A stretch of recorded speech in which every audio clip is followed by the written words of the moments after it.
in a modern era, in a modern our world, in a post Second World War period, no development can happen without effective infrastructure. So I have to start off with Yeah. now the danger in South Africa. Our infrastructure is now worse than it was under And apartheid. apartheid. So that is really it's similar to what has happened with African countries 60 years after colonialism. That their infrastructure is worse. Do you know right now there is no metro rail between Pretoria and Joburg? That's the first time in the history since there's been a metro rail. Wow.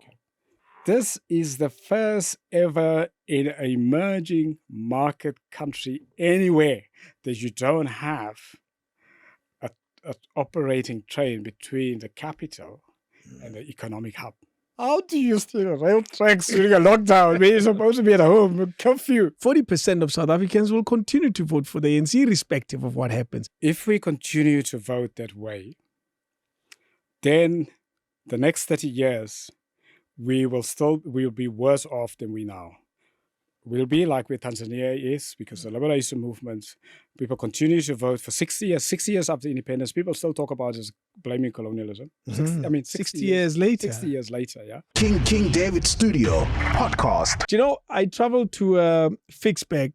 I was angry at the roads that I was traveling on when I realized that we are worse than even 5 years ago. We are worse than even 10 years ago.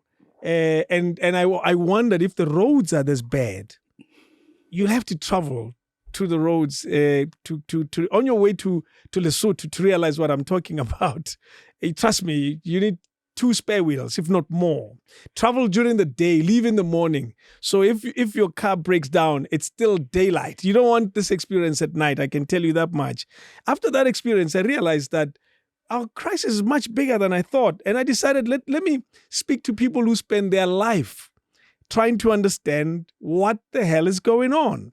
And that's why I managed to get hold of Professor William Gumede, who's an associate professor at School of Governance at University of Witwatersrand, well, Wits University as we call it. How are you, sir? Well, and thank you. I'm grateful for for inviting me. I'm very excited to speak to you. Thank you so much. You shorten your title differently. You say it differently. What is it? Professor of Public? Public management and development. What does that mean? Essentially, what it means, public management is it includes your public infrastructure, it includes your public governance, state-owned entities, and then development managers means how do you do development? Yes. Big scale, small scale, long-term planning, development. It encompasses everything to do with state, sort of state economics, state management, state governance, state finances. So you question more than, because as a professor, your job is to look at it and try to understand it. Or at least in terms of, because that's what you half the time spend researching and understanding what the hell is going on. And you've been in the field better part of your adult life, I imagine.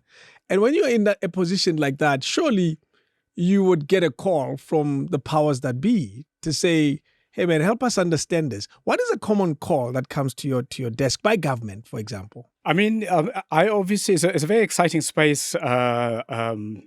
Public governance. I mean, it wasn't an exciting space a couple of years ago because a couple of years ago people focused on the private sector. There was the era immediately after the end of the Cold War, and there's the era of neoliberalism. And everyone said, leave the state. State is incompetent. State is corrupt. State is inefficient. Don't use the state for infrastructure. Don't use the state for jobs. Don't use the state to create employment. Let's just use the private sector. So people like me who studied and who were teaching at the time public management and public economics, we were like we spent little in corners. Yes. As a scouts, but you held on to that career, and why? And then suddenly, there's a big change. I think the one big change came after the financial, the global financial crisis, 2007, 2008, when people were beginning to think again of the state's important in developing countries. When many private companies collapsed and there were poor governance. both by private companies, but also the regulations put together by the state. Didn't really keep a watchdog over the private sector. And then some companies in the Western world were actually bailed out. Some banks were bailed out and were made state-owned companies. So suddenly people like me became really popular. People were asking me, sitting in Johannesburg, from around the world, many requests came to me to begin to give advice on sometimes suddenly state-owned private companies that became state-owned companies. Yeah. How do we use this thing? What do we do? But back home in South Africa, I have been, I spent a secondment, a 5-year secondment at the Development Bank of Southern Africa. In Midrand? Yes, in Midrand, as a lead advisor. So essentially what I did is I coordinated infrastructure development for the bank on behalf of the bank investment. I actually co-chaired the bank's regional infrastructure development financing project. I modeled what is now called the Infrastructure Project Preparation Fund, which sits in the Treasury. It's over 20 billion worth. That was in 2019, the last time I engaged with it. So very much in the infrastructure. At Wits University, I've run 2 programs related to infrastructure. I run a program for all members of parliament. So every member of parliament spent time with me. Really? 4.5. Doing what? What are they asking for? Oh, boy. How to play oversight over, state finances, infrastructure, and so on. So I essentially have seen almost every member of parliament. Obviously, the parliamentarians were kind of, they bunk.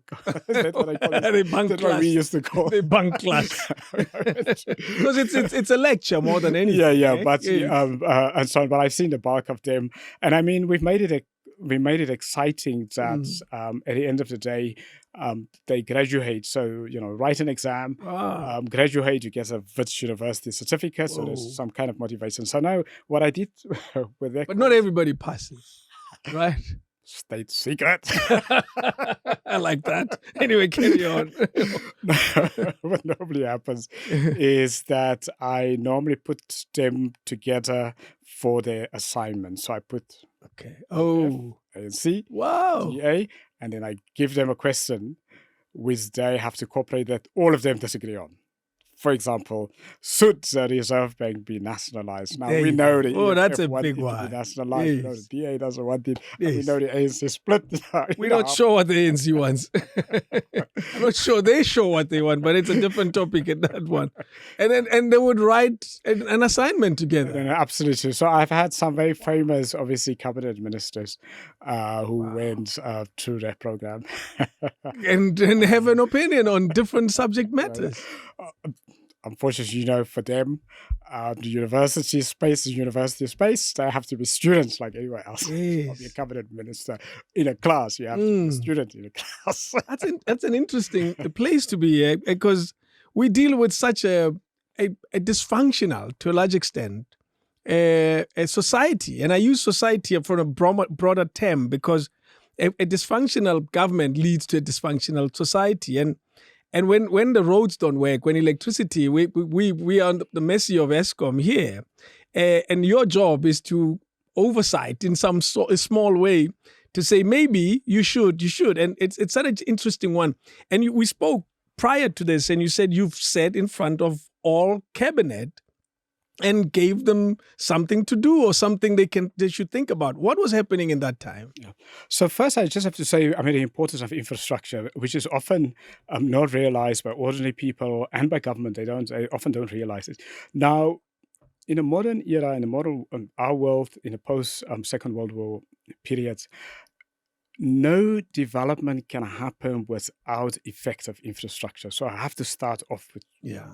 And now, normally in our public debates here in South Africa, particularly debates in the ANC, they talk about a developmental state. That's sort of, in the ANC, that's fashionable. Often they things that trends. Yes. The developmental state is a thing that trends. We have to create in South Africa a developmental state. And normally the developmental states are, the 5 or 6 countries in Southeast Asia that really, after the Second World Cold War developed in ways Leaps and bounds. that the world has never seen. Yeah. Japan, after the devastation of the war, by the 1970s, Japan was the second biggest economy. It was extraordinary. And, Singapore, the developmental state, was poorer than every African country in the 1950s.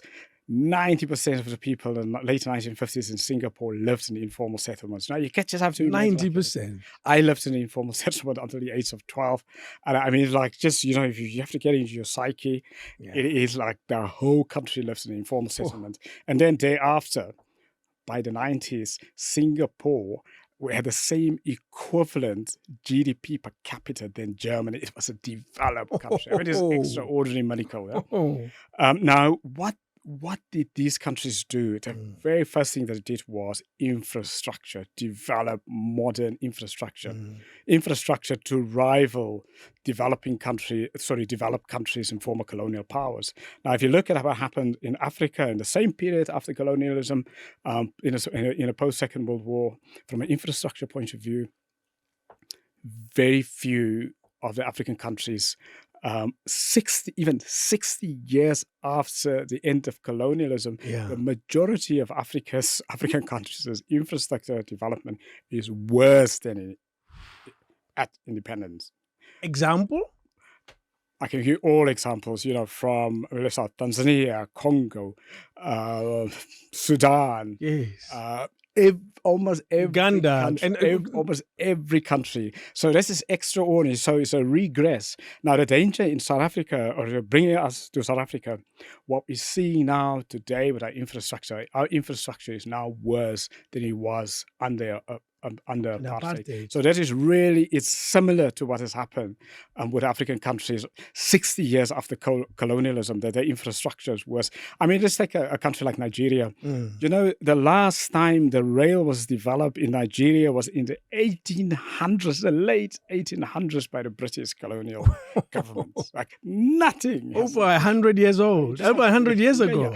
And in most countries, also in Africa, the rail network that was built perhaps sometimes in early 1900s or in the late or 1800s has never been extended, ever.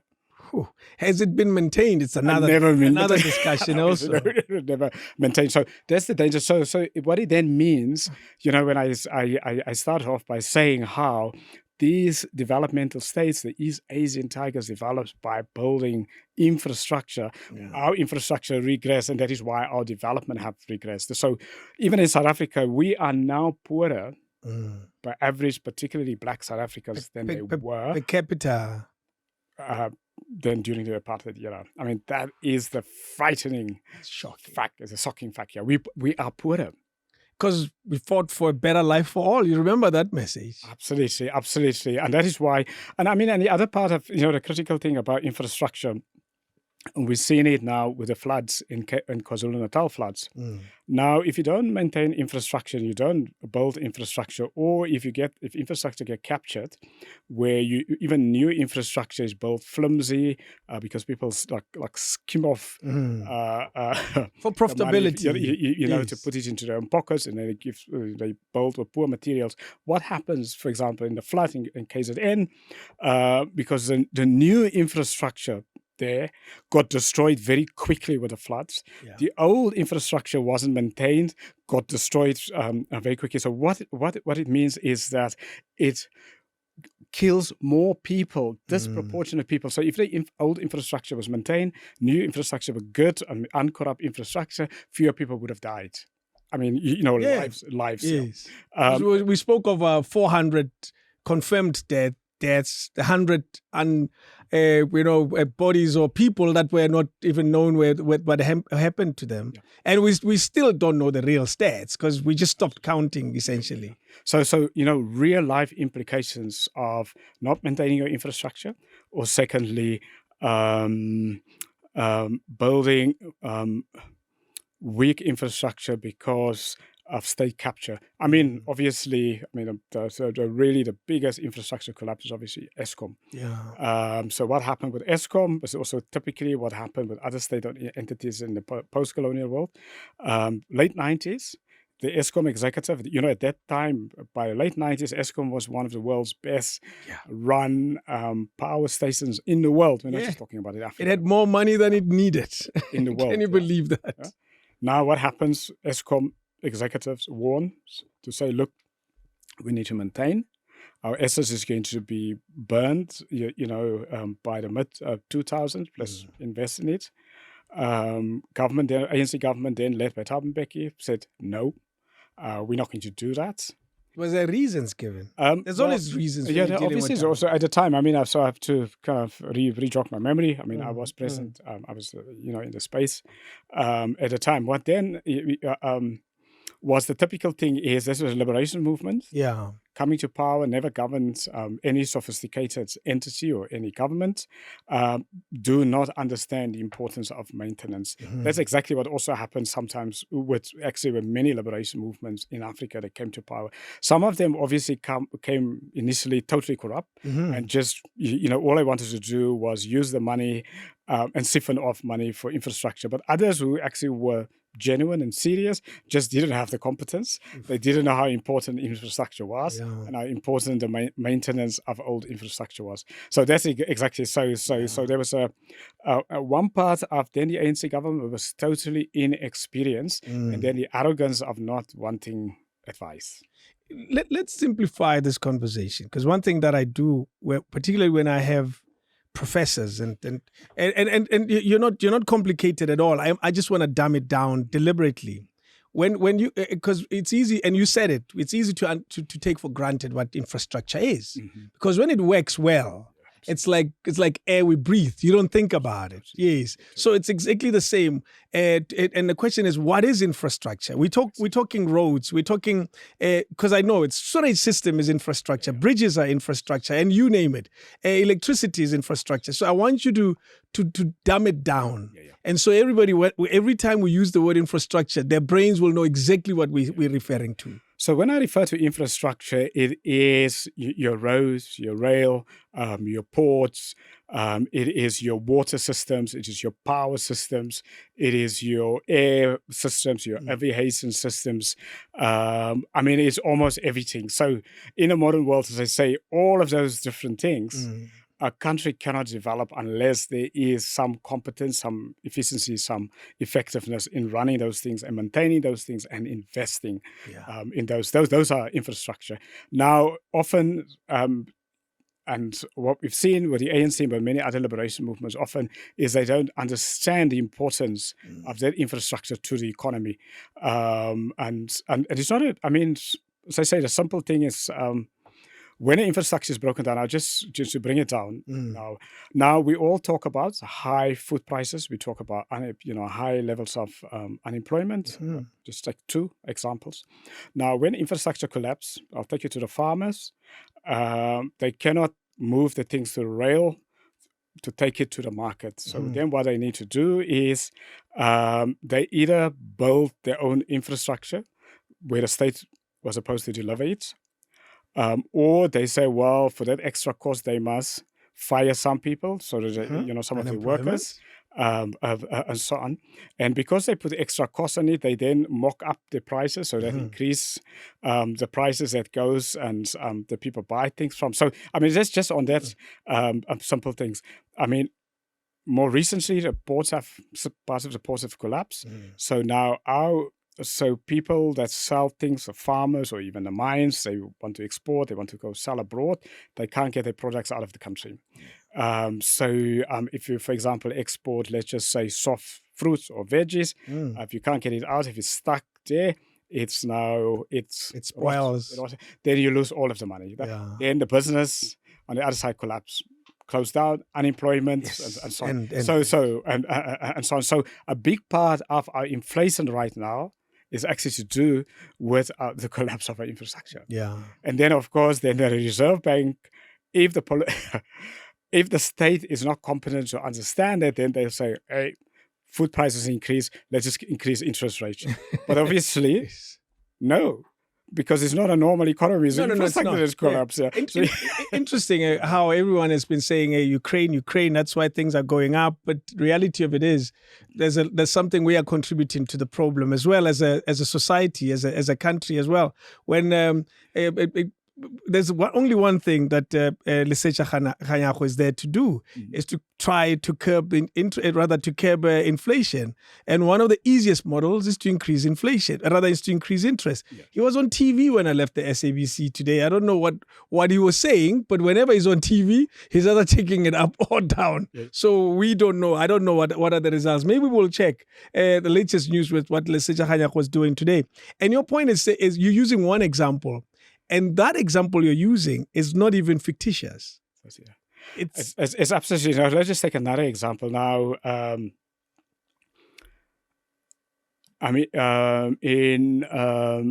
the when was it now? During the strike, for example, of Transnet strike. Mm-hmm. No, 2 months ago. Yeah, a couple of weeks ago.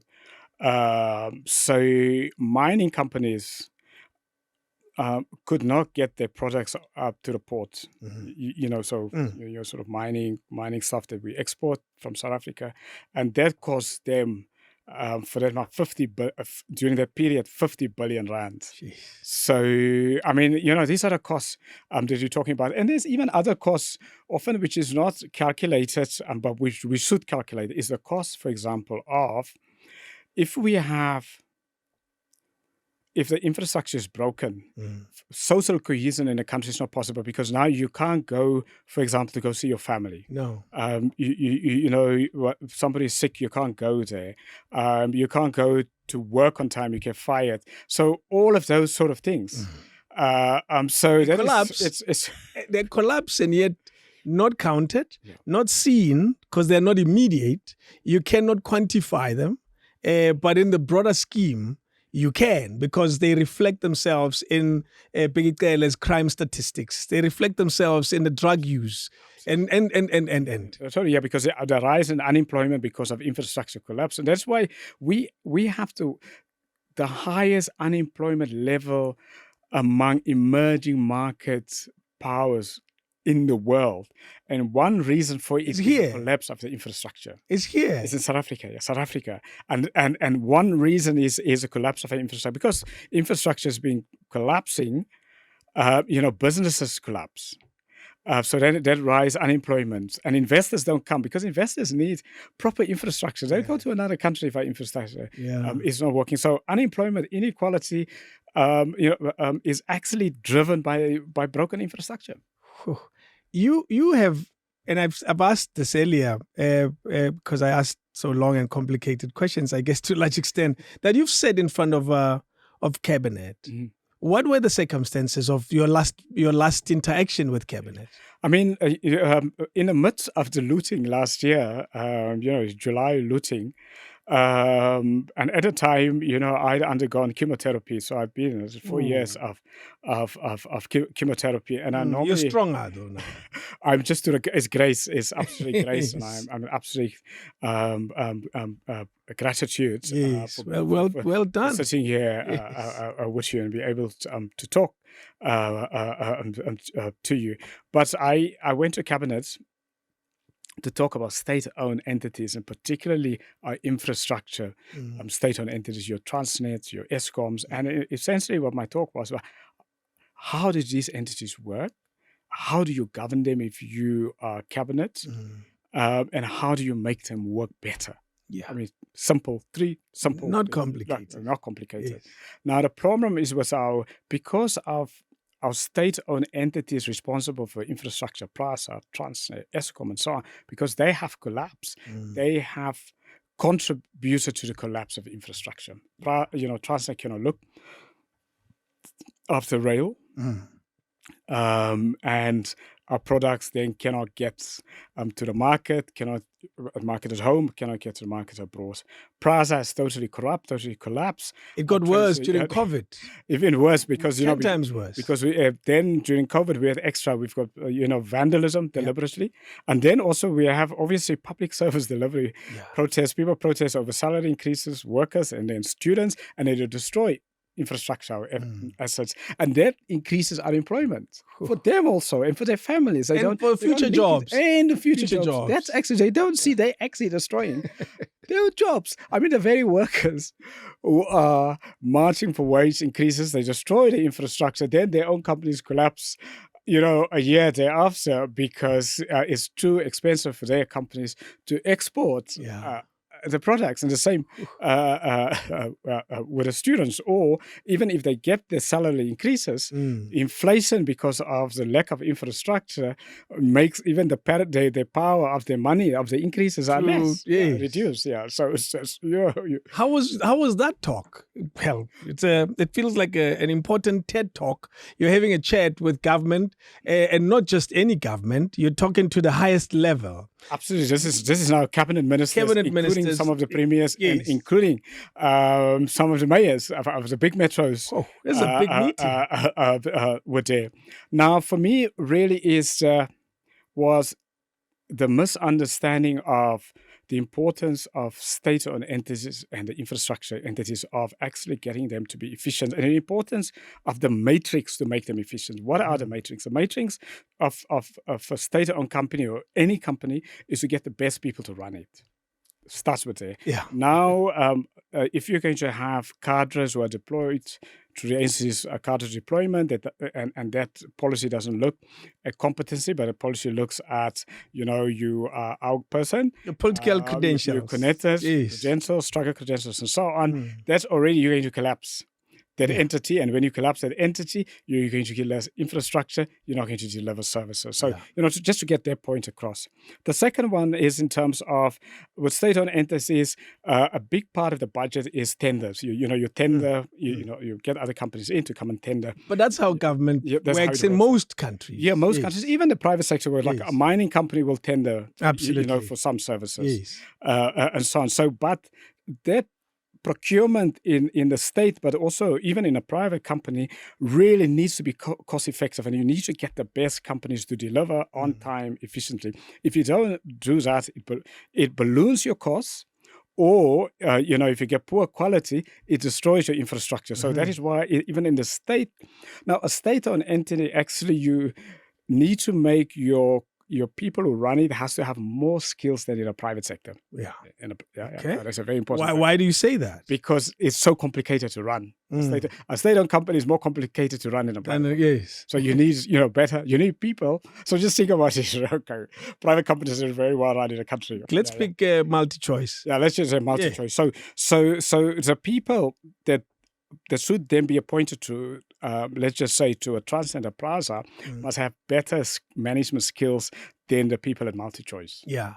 Better credentials. But still, the question is business, isn't it? Because when all else fail with government, they always go to private sector for qualified people. So, and you're saying, well, they should be getting people who are even twice more qualified than the ones in the private sector. Because state-owned companies are the complication about a state-owned company. Firstly, what makes a state-owned company complicated, it is that a private company can collapse. So just think about Starterfus. Remember Starterfus? Starterfus was South Africa's oldest, retail companies. It was over 100 years old. It collapsed because, firstly, there wasn't a market for them, and the competitors and the new competitors were just better than them. H&M's came in. And so on. Yeah. So now, if Starterfus was a state-owned company, it would have been bailed out. And it would still have, it would have gone on, but it would have lost money, like an SAA. Yes. And Eskom. And an Eskom, yeah. So that already is just the fact that, a state-owned company, people politically want it to be bailed out. So then what it does is, so you have a state-owned company that gets bailed out all the time. There is no accountability there because they know if they don't make it, they're not going to be unemployed. They're going to get extra money from the state. Yeah. And they also know politically that they don't have to get the best CEO, the best board, because even if it's not well run and it doesn't deliver the services, it doesn't make a profit, it's going to be bailed out over and over again. Yeah. And that is the weakness of state-owned companies. Then there's also the other part of state-owned companies. People expect a state-owned company to deliver jobs. Now, in a private company, what you need to do first, you need to first make a profit, to pay off your debts, and all sorts of things. But it means cost cutting and so forth. All of those things. But in a state-owned company, people will march and say, no. We want a job. We don't care when it makes a profit. So secure our jobs. Yeah. So that's the other complication of a state-owned company. And then the other thing about a state-owned company is that the managers and the board are often in their own self-interest, so when a private company, management and boards is focused on a profit. Yes, and that means for shareholders. Yeah, for shareholders, yes. But the managers, unfortunately, in a state-owned company and the boards are not for the shareholders of South Africa. So shareholders, your citizens, the people that you deliver for, but they really become more interested in their own pockets because shareholders are not going to vote them out. No. Not going to fire them. If they lose money, whatever. That's it, So there's, there are many other things, but those three things make it so difficult, to operate a state-owned company. That's why you need more skills, a higher premium skill set. You need better accountability. So Parliament, Auditor General, ordinary citizens, as customers, as stakeholders, as shareholders should play a much more bigger role, but they don't. Where did you see PRASA, for example? Where are citizens? They're not there. They don't go to the AGM of PRASA. How do we... Well, let me ask this very simply. Are we invited to the AGM? Can I just rock up and say, I want to be a part of this and I need a seat over there? I'm shareholder David Mashabela. Will I even be welcomed through the reception or parking area? So let me tell you, the biggest state-owned infrastructure companies in the country, the majority of them, the last 3 years, have not held annual general meetings. Which ones are those? Which ones are those? They're supposed to be illegal. Which one? And they have a board. They have a board and there's been no AGM. So that's the first thing that from accountability as citizens, as media and so on, we actually have to insist the state-owned companies have AGMs. That's the first thing. They have to, because... Public AGMs. Because how do you hold an entity accountable? AGM is at the core of any entity to hold them accountable. And then the second thing, if they hold AGMs, they don't tell anybody. They don't make it public. Nobody knows the AGM. They don't tell anybody. And maybe as citizens, we have to insist that firstly, every entity must have an AGM. And then citizens must have the freedom to go and attend the civil society, the media. Yes. It must be a public AGM. It's a public. It must be on TV. And a fascinating thing. So, I was a lead advisor to the Presidential Review Committee on State-Owned Entities, a 2000 review that looked at state-owned companies, reform of state-owned companies. When is that? Set up recently? In 2009. The one set up by former President Jacob Zuma. Yeah. So one of the recommendations, the part of the report that I wrote was, I did a couple of state-owned. So my part of the report was to look around the world and to look at the best-run state-owned companies and then say, okay, what can we learn from them? And one of the things was that, in some countries, state-owned companies it's compulsory to have AGMs, but it's a compulsory to invite every citizen. Obviously, even if you can't squeeze into the wall, true, you have to make it public. It has to be on TV. It has to be on radio. No, absolutely, yeah. So then you can hold people better accountable. Now, if you think about it, every entity in this country that have failed never had an AGM the years before it failed. So that just tells you.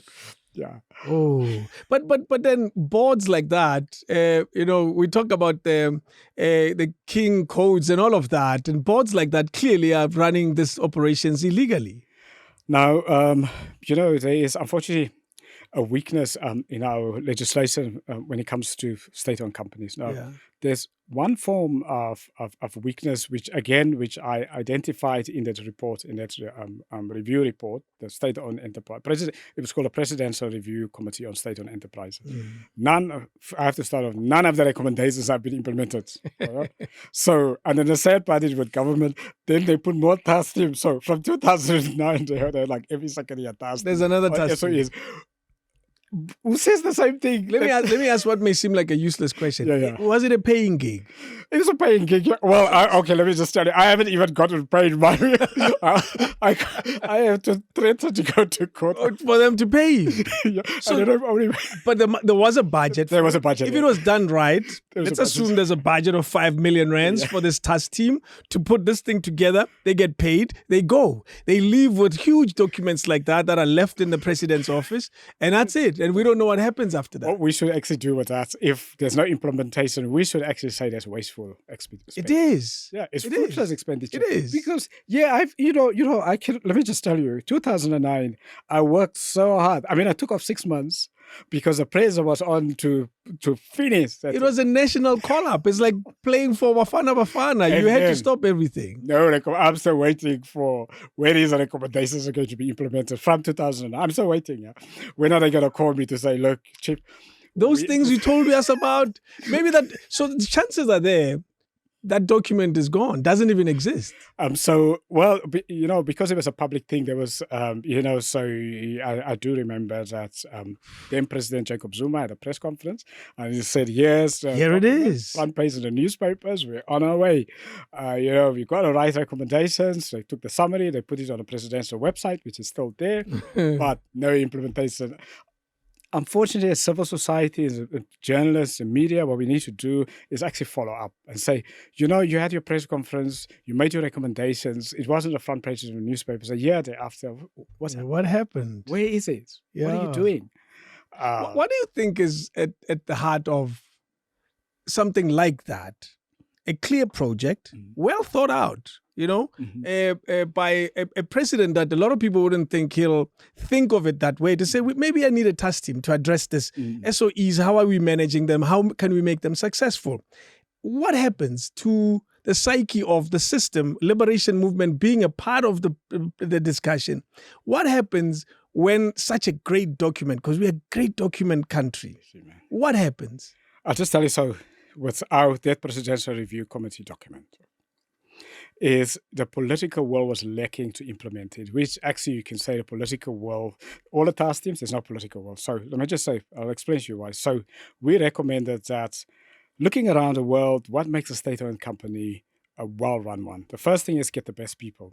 Now that would mean get rid of deployment of cadres. Ooh. Now there's no political will to do that. So that's already one recommendation. It's not going to be It is. It's not going to be implemented. But you knew when you were writing that one that it's not going to work. No, I'm an academic, so I have to do. I know. This is evidence. I got and, government comes to me. They say we're commissioning you. Yes. In 12 months we want our report. We'll pay you for the report, and we want our report. It's a timeline. Parliament is waiting for it on this side. Cabinet is waiting for the other side. The public is waiting because now remember they create expectations. They always make an announcement. We have set up the task. Here's a list of the people, and they are on it. Political will gone. What are some of the the next one was just, for example, on procurement. I mean, exactly so we said to you. The procurement budget of our government, so at that time, what was our national budget? Under correction, but I'm not so far wrong, was something, 1.2, 1.3 trillion was our national budget. Now, at a time, out of that budget, 600 billion went to procurement. Gee, man. Yeah. Well, now, of that 600 billion that goes into procurement with yeah. state-owned companies, with municipal, like collectively, of that, according to, and it's even not us, that it is government documents at a time, that, 60 to 70% of their money is gone through corruption, mismanagement, and so on. What percentage? 60 to 70%. Of the 600 billion. Yeah. It cannot be accounted for or corruptly accounted for. Now, what does that mean from a delivery point of view, from an infrastructure delivery? So that money does not arrive where it should deliver, where it should build the infrastructure, where it should deliver the services. Now we say disappears. Totally. So the obvious thing on a recommendation is to say clean up the public procurement system by making it transparent, making it public, so that every person sees who got the awards and why, and then people also see who applied, what were their credentials and why didn't they get it, right? And then also that we see afterwards, they got it, the company got it, what did they deliver? So transparency.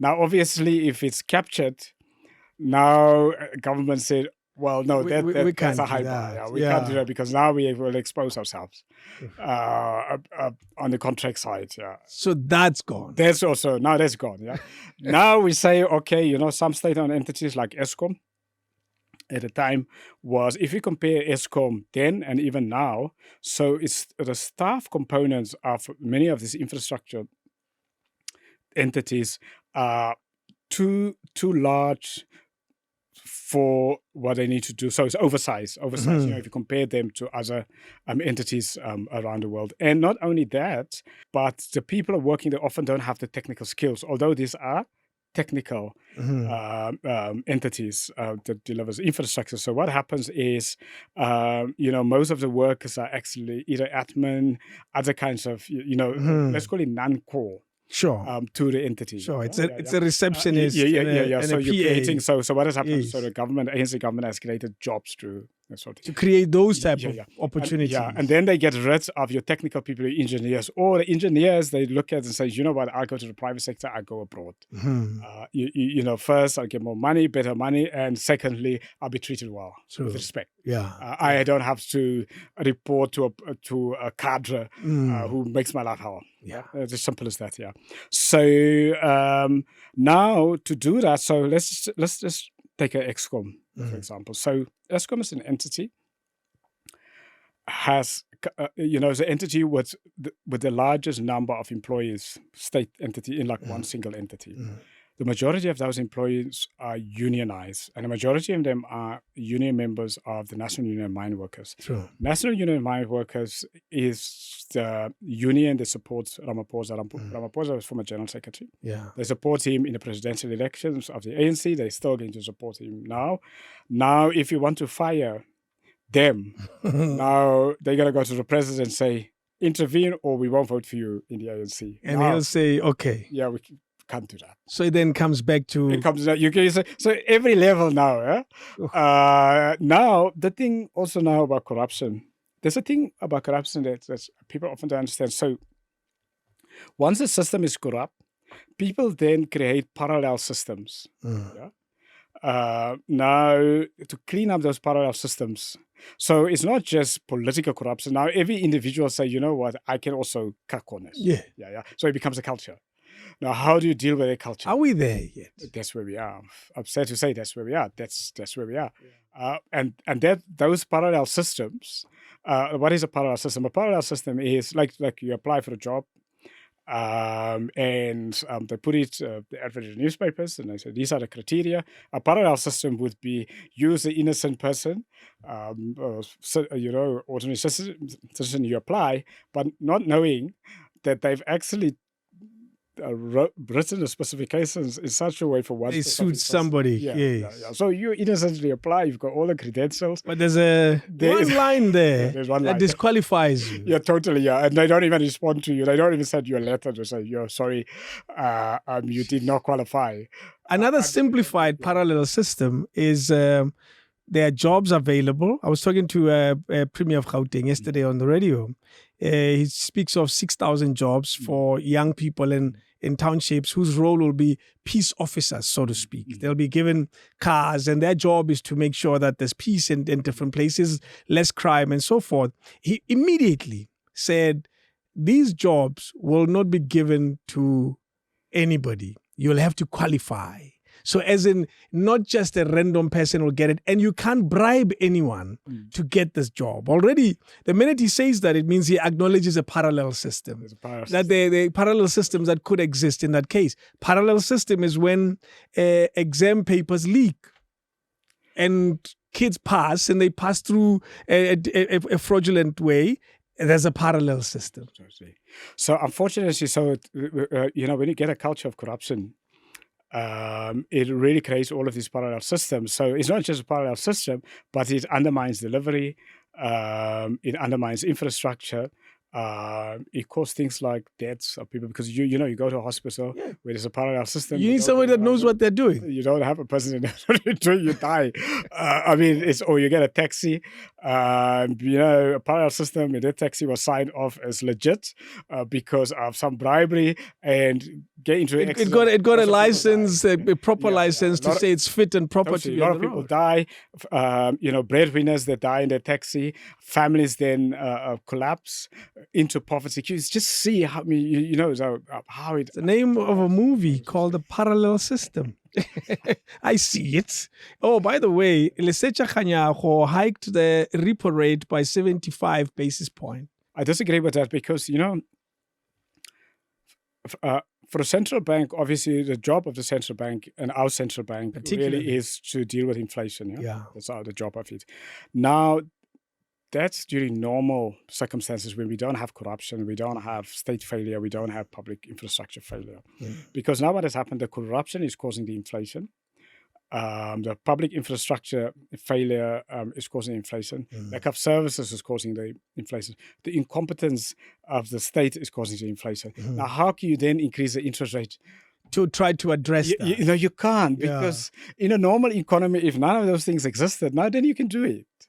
Then, you know, that... it totally makes sense. So really, that is... What does Lesetja do in this case? Because the logic of high interest rates is to slow down spending. Because that's the logic of it. To say, maybe there's too much money in circulation, let's slow it down. If we slow it down, so we reduce demand. We reduce demand, naturally prices are supposed to go down. They don't because they're not caused by that. So what does poor old Lesetja Kganyago do in this case? I think it then becomes, you know, how do we rethink? How do we rethink what monetary policy is in a developing country where parts of the state has failed? You know? So then we have to be innovative. We now have to imagine, like the developmental states of East Asia, all the policies they've adopted in Japan and Taiwan and so on was not traditional policies. It was, you know, imaginative, innovative. And that's where actually the Reserve Bank have to sit down and say, look, you know what? These are the traditional tools of monetary policy. But this is not a traditional, the country is not in a traditional setup. Now, what do we do? Then get our brains together and say, you know, do we need to do something else? For example, the bank is is one of the credible state institutions, very credible state institution. It remained. It has authority, it's uncorrupt. So what they should do, call in all the banks. They should call in all commercial banks and say, look, you are not lending to entrepreneurs, to small business people, because you say they're too risky. You only lend to people who are not risky, who already have a lot of money. High earners. That chokes the economy, so the economy cannot grow.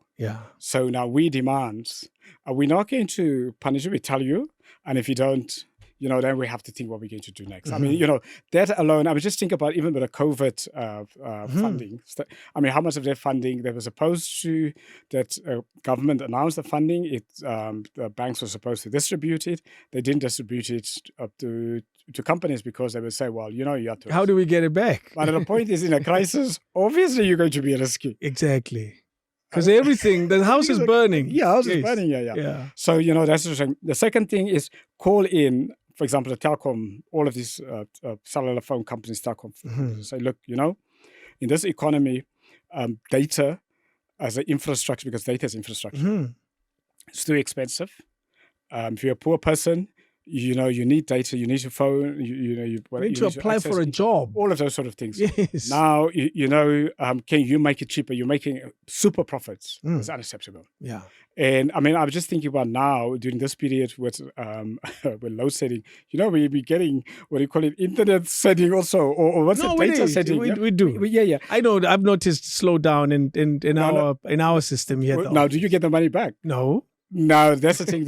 You don't get the money back. Yes. So, so you're paying. So, and the smaller your budget is, the bigger is the payment from your point of view, and then that causes inflation. Also, yeah. It does. Wow. So have a conversation. No, that I'm saying this is now thinking differently because to say our situation is not normal. Yeah. So we can't have normal monetary tools. You and I sitting around this table, we agree that the situation is not normal. you sitting in front of government officials, from mayors to presidents, surely they know the fact that they called you, they're dealing with a very unusual scenario. And an unusual scenario will get better or worse. It doesn't stay. You know, a decaying tooth doesn't just wait for you to have money to take it to the doctor. It does what it wants. And you and I agree that there's a problem. The houses, if there's no fire, we certainly see the smoke. But we don't seem to know and understand the level of urgency. So, and I speak about us as a collective, both government, private sector, and all institutions, you name it, including civil society. Yeah. One of my biggest worry about South Africa is we're really not in a rush to fix this. Unfortunately, and this is also in other African countries, and that's why there's no development here. So ordinary citizens will really now have to become active. We're too passive. Just think about it. I mean, there's no power. There's all the things happening, but no one is getting angry. People are blaming not the government; they're blaming other people. Who do we blame now? We're like foreigners, African and the foreigners, CEO of Eskom. But we're not saying, look, all of these things happened with the ANC. By the time the CEO of Eskom arrived, things were already destroyed. Yeah, these things were they've been like this for a while. Longer. So the first thing is, as Black South Africans, and I think let's just target, because we are the majority. Mm-hmm. We are the people who are suffering. We came out of apartheid. Yeah. So we have to hold the ANC accountable. So the weakness in our system, and the reason why we are where we are, why the house is burning, is that we're not holding the ANC accountable. And why do I say so? So when you elect a corrupt party or corrupt leader, development will never take place. Development cannot take place among corruption. You know, when I engage with people, what is so soul-destroying is that people cannot make the link between corruption and development and the failure of infrastructure. You know, they don't have a job. They don't have access to a hospital. They have poor public schools. Now, the one big difference also in these developmental states that ANC members and supporters always talk about is they dealt with corruption from the start. So they had the lowest corruption levels of all developing countries in the post-war period. So if you deal, even in South Africa, so if we reduce, and I made the calculations, if we reduce on a year, if we just reduce the corruption in the state just by 20%, I mean, that's not much. Just 20%. You're basically saying they can still take it, but don't take too much. That gives us at least 4 to 5% growth. And with a 4 or 5% growth, in addition, just doing that alone. Whoa. That gives us, how many jobs? Investment. I mean, it's just about the political will. Firstly, the political will, because the corruption benefits individuals and the party. And then, so that's the one lack of accountability. The other lack of accountability is us as citizens who keep on voting for the same individuals, and we think, well, it's maybe they're the different now. Maybe they'll change. Yeah, no, because you can't. I mean, there's not going to be no change now. And the thing is also, there's a weakness in accountability in liberation movements. And that is why in the rest of Africa with liberation movements, why all of them are failing government. All of them. None of them. It's not a single one. I mean, the only one that's been successful is in Cape Verde with the PIGC, and in Mauritius with the old Labour Party, although they were in a coalition. And in Botswana, although it was not a liberation movement, it was a more soft independence movement. Yeah. So these three places. And the thing that you can say, they reduce corruption, like an accountability. So what is the weakness with liberation movements? So liberation movements, people support liberation movements as if they are football club or Kaiser Chiefs or Orlando Pirates. So, despite the fact that they fail, you keep on supporting this. You're like, they are a pirate for life. I think we should use Kaiser Chiefs. No, and I mean it sincerely, because it's not accountable to the people.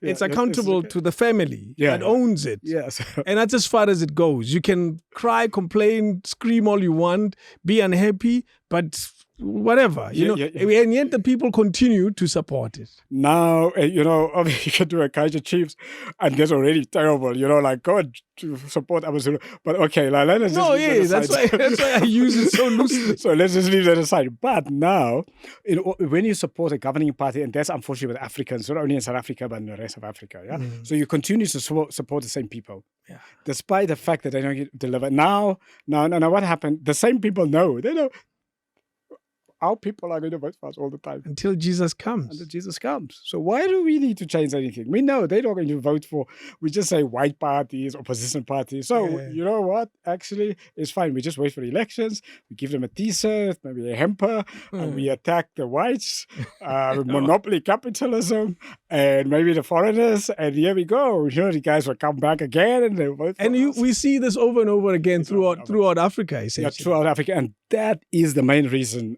why we are not going to get infrastructure right, why we're not going to get service delivery right. So the moment people begin to say, you know what, and that's a important, the critical thing about democracy is you say, I'm voting for another party even if I don't like that party, in order to hold my own party accountable. When that moment arrives, the country changes. Do you know, South Africa is always seen through a political lens. From it, you can argue anything. You can argue GBV, a political lens will appear almost instantly. We're now talking, what are these dogs? These dogs that are just killing pit bulls. There'll always be a quick political angle that says, they're owned by these people, so that's why they should die. And those, there's always a political lens. That's just how South Africa works. You're sitting here, you sound like you are taking a political party. Very frankly, anyone who watches this, they'll say, this guy, I'm not going to watch any further. He hates the ANC. You've worked with the ANC many, many, many times. It's still, Yes, you continue to work with the ANC. Actually, ahead of this conference, I was commissioned by the ANC's business wing to write a long article on to choose a political party in the world that actually renewed in power. Wow. And I wrote on Singapore, the People's Action Party. Yes. So, and you were commissioned by the ANC. Yeah, but a business wing of the ANC. For the conference. So in essence, for this coming conference, for the one that's coming on the 16th of December. They're not discussing that because they are focusing on the leadership election. On, who is going to unseat Ramaphosa, who is going to become the new general secretary, which faction is going to win. That is the distraction, eh? That is the distraction. It's not a real issue. There's no policy discussions there, real policy discussions. And that is the thing is where voters, and Black South Africa, I mean, it's blacks, it's not. No, it's not. We are we have to say, you know what, we know our country is political, yes. We look through life through politics, and that is our past. Yeah? That's it. But can you make a decision, again, based on flip politics and say, I'm not voting for the party which I'm loyal to. This time. Not this time. Yes. But I'm not going to stay at home and do nothing. Which is what we do. And this is what because now you still give the party a free pass. You then say, I don't like the opposition parties. In fact, I hate these people. But I'm going to vote for them in order to hold my own party accountable. So because there is a thing about voting. So I think people understand voting is, you vote. No. And voter education is just about voting. The beauty and the importance of voting is tactical voting. As if the idea is, what you have is the power. That's the only time you can change. You can go and protest all the time. Let me tell you, it'll be short term, yes. And and they'll forget about you. But the moment you say, I'm taking this vote and I'm giving it to somebody else, even if I don't like that somebody else, maybe I'm black, the person's white, I don't like this person, but I am voting the person looks competent. I may not like the person's ideology, but, I'm giving the person a chance. Yes. That is the moment when the country changes. Do you know, interesting, and you being an academic, I'm sure you'll find this a little interesting. I forever think about thesis. That's my brain. I always wonder, that's an interesting research paper. Here's one. Yeah. And I may not phrase it right. I'm sure you've supervised a few of these. And I know they always change even in the very last minute. I remember my last thesis changed the morning of submission. So it happens. Effective use of protest to change things. I'm not sure if it's researched. If correlation, protest and positive outcome. If there's ever been any measurement of that particular thing, because you're saying you can protest all you want. People that are in government right now may not do anything about it because you put them there. So the real power lies in when you put them in. Yeah. So the thing is about protests actually only work when there's accountability. Yeah. So if those who are in power are accountable, and then they say, you know what, these people are protesting, we are accountable, we are serious people, we take our voters seriously, and we will change. But now when there's no accountability, and there's no accountability because they know that same people who are going to be protesting, even if you do nothing, they will still vote for you. So that breaks the accountability. Yeah. Alternative, and that happens like was more recently in Sri Lanka. What happened was the same, because the Sri Lankan government a couple of months ago also didn't have the accountability like the ANC. Now people go on and they vote, they protest, violent protest. Nothing happens because the government says, well, these are our people. We'll, after maybe a couple of days, I forget about it and life goes on. Is that what happens? That's what happens. And then eventually what then happens, people then say they march into the president's palace, they destroy, they chase the palace away. So that's then what happens if there's lack of accountability. Obviously in Africa, what we've seen, that's when people stage coups, and that's where the civil wars happen. So that's in the African thing, what happens in Africa. And so on. So when you don't get accountability because they take people for granted, and then the poverty gets so extreme, unemployment gets so extreme, and people say, today we are now breaking this country. I saw in Sri Lanka videos we found where people watching TV in the presidential palace. So that's what happens. So unfortunately, and that is what happened. Or you would see, like in Libya, people go for the leader and they kill the leader. That's it. And so on. So that's what's happened. Yeah. So when you have this accountability problem, at some point, the governing party can go on and on and on, but at some point, the people get there so angry and they just go and destroy. Yeah. What happens to us? You not only interact with us as ordinary people, you interact with those that are in power, and also you question countries across the world in terms of how they do things. What happens to us as a citizen of a country that is slowly decaying, and we continue to support this? Because by the fact that we wake up in the morning to go vote, or wake up or not complain. Because not saying anything is also a way of encouraging it. What is happening to us as a South African? What exactly is the problem with the way we see the world? Okay, so I have a theory to partially explain, obviously not fully explain. One thing, the thing is about colonialism and apartheid, what it does, it traumatizes people. So mass trauma. Now, in trauma, what happens is that suddenly you begin to make decisions that actually goes against your own interests. Okay, so I'll explain why. It's like, let's just say you're in a marriage, you're traumatized, you're being abused, you stay with a person because you think that's the best you can get. They think of leaving, you're going to be out in the wilderness.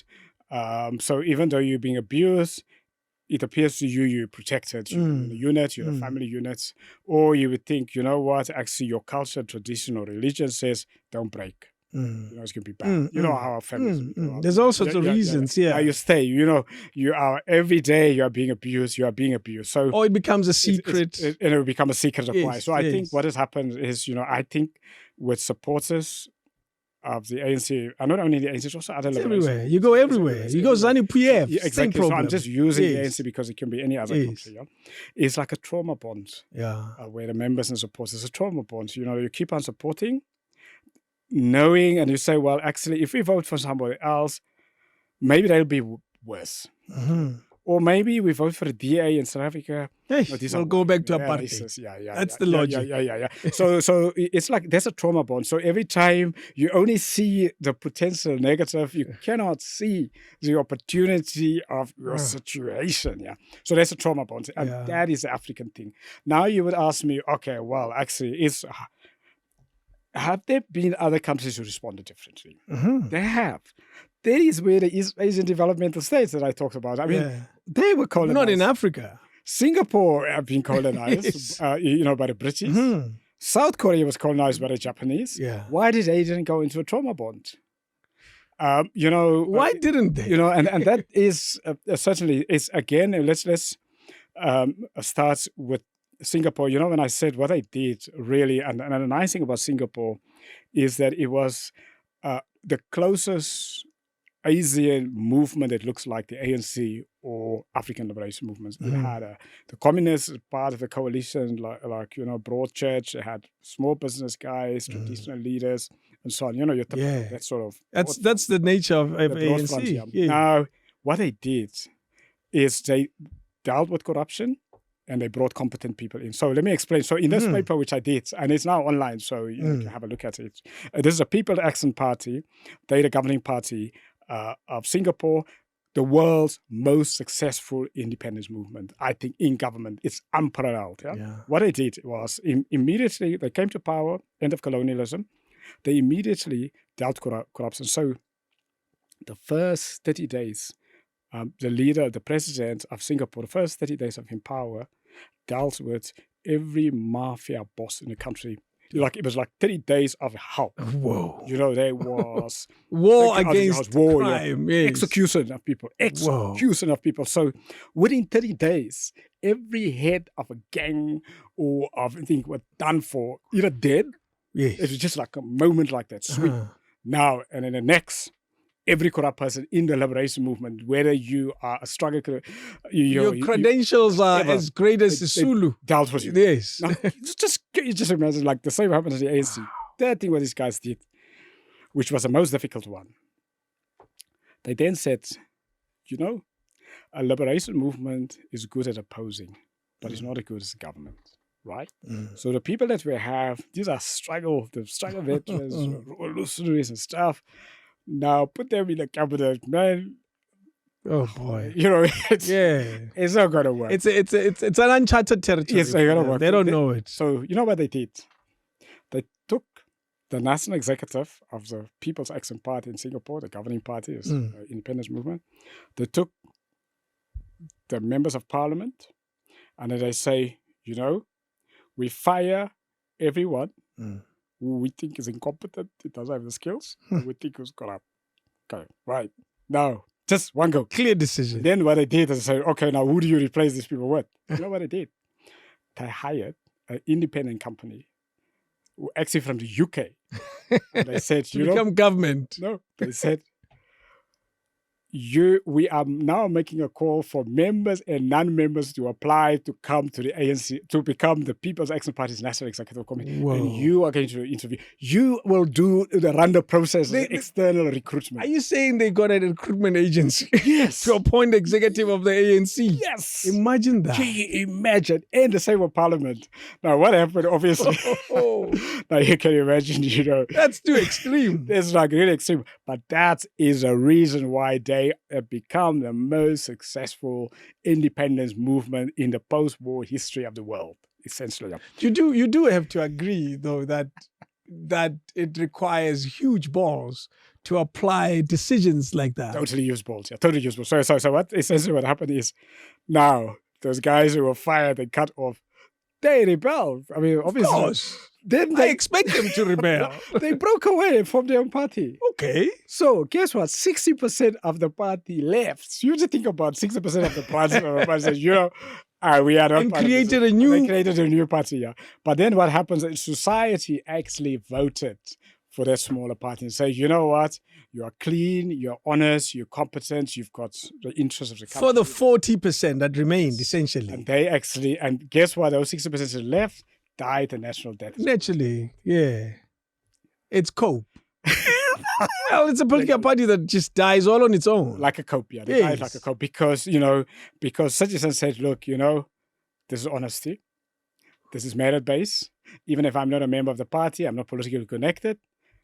If I've got a skill set, they'll appoint me into government. In fact, if you don't appoint me to the AGC of the party. Are we too late for something as radical as that? No, we're never too late. You know, like in life, even in your personal life, it's never too late to change. I mean, the problem is if you don't change At all. at all. You know, it's like in your life. I mean, you know, like we grow up, you remain the same person. You grow up in a village. You are now 50 years old. You are as if you are part of the village. Still, you're thinking in that village. You go out with the people of that village. You're 50 years old. You live in Joburg. But you're still in a village. I mean, or there's no development. This is such a.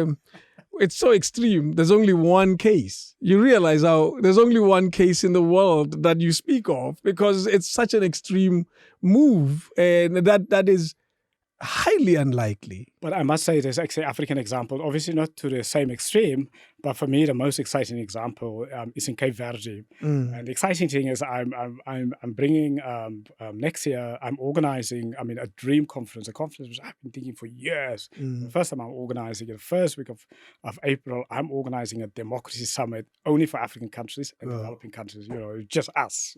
Think about democracy, how do we renew democracy?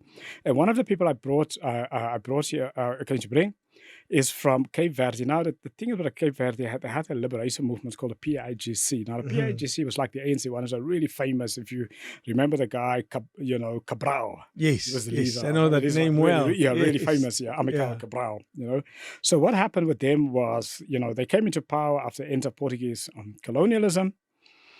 First 10 years was like with the ANC, like these guys, self-interested. They say, well, these people will support us and so on. What then happens, the voters actually said, no way.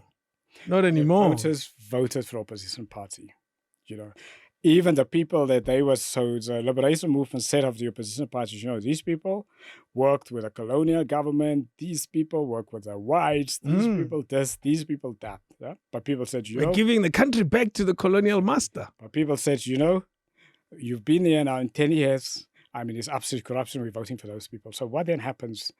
That is the only time in Africa with a liberation movement with an armed wing actually brought success, because then the PIGC went into opposition and then they clean up. They just kind of fired every leader. It's like, now they don't have patronists, they don't have those things. There's nothing. And some probably left all on their own.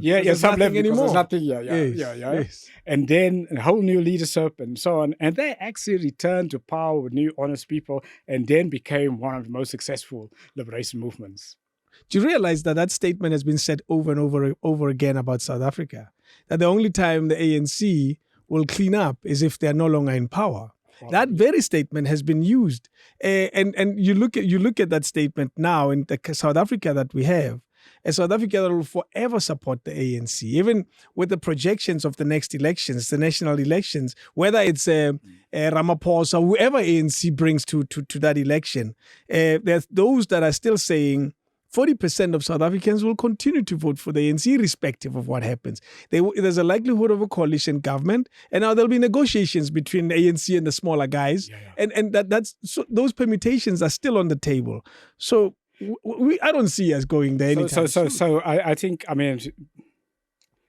to be sober, if we continue to vote that way, then the next 30 years, we'll be worse off than we now.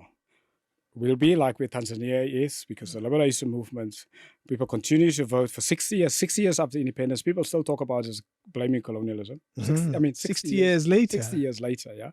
60 years later. Those are a few generations. They still blame white monopoly capital. Wow. They still blame imperialism. They still blame capitalism. And they're now more poorer than they were during colonialism. So that is the past, I'm afraid to say. So it is. So every South African have to understand that. If you don't make the break, and the break obviously is not easy. It's not easy. It's like you leaving your church. If you are a religious person. If me leaving Sundowns.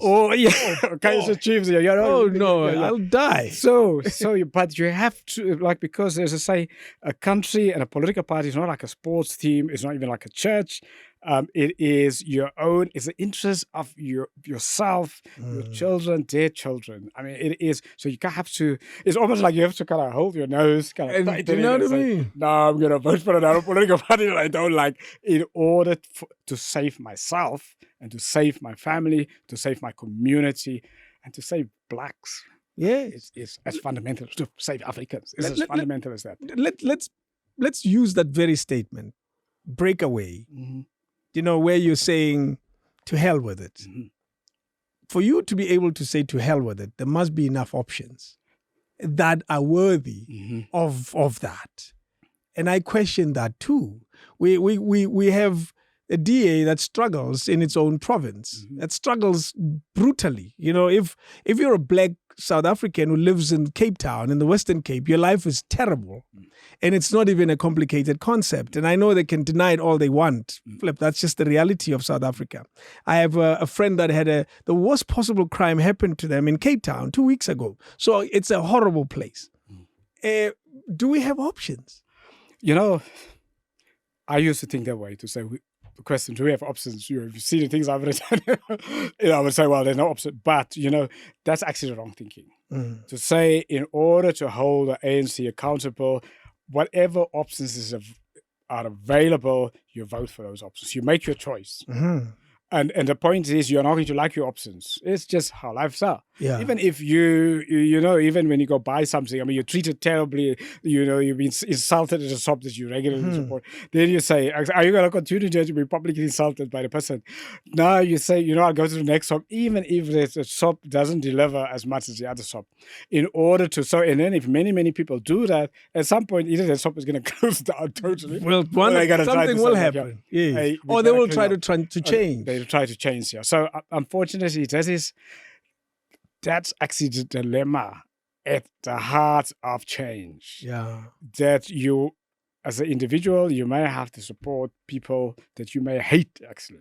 No, but Totally. But I want in order to clean up the ANC, in order to safeguard yourself. I want to stay on this point, and I stay here deliberately because we use the ANC's name clearly. We're not ambiguous when we say the name. We have to equally use other names when we have a discussion similar to this, to say, I am not choosing left, I'm choosing right. I'm not standing in the middle because that's not a good option. Yes, I'm making a decision. You have to make a decision. Exactly. And that's why I'm saying, let's say for sake of this discussion, the ANC is left. Yeah. And I'm not choosing to stay in the middle. What is the right?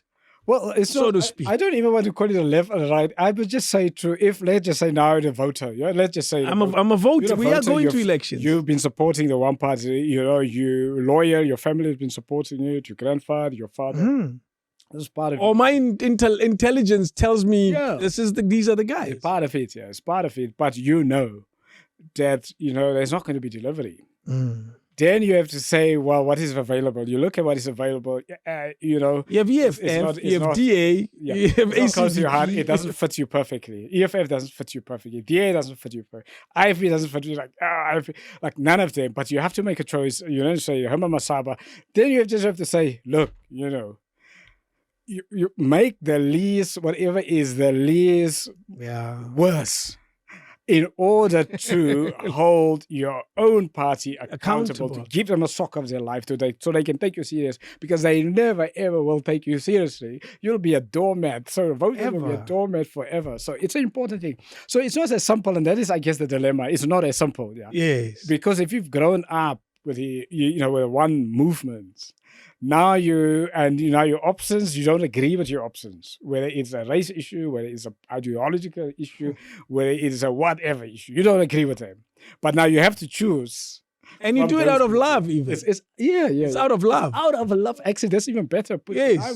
So when if you choose for the least worst options, it's out of love for yourself. Actually. Yes. For yourself, for your country. For the greater good. For the greater good of this country. Let's go back where we started. The decaying infrastructure. We spoke about ESCOM quite extensively.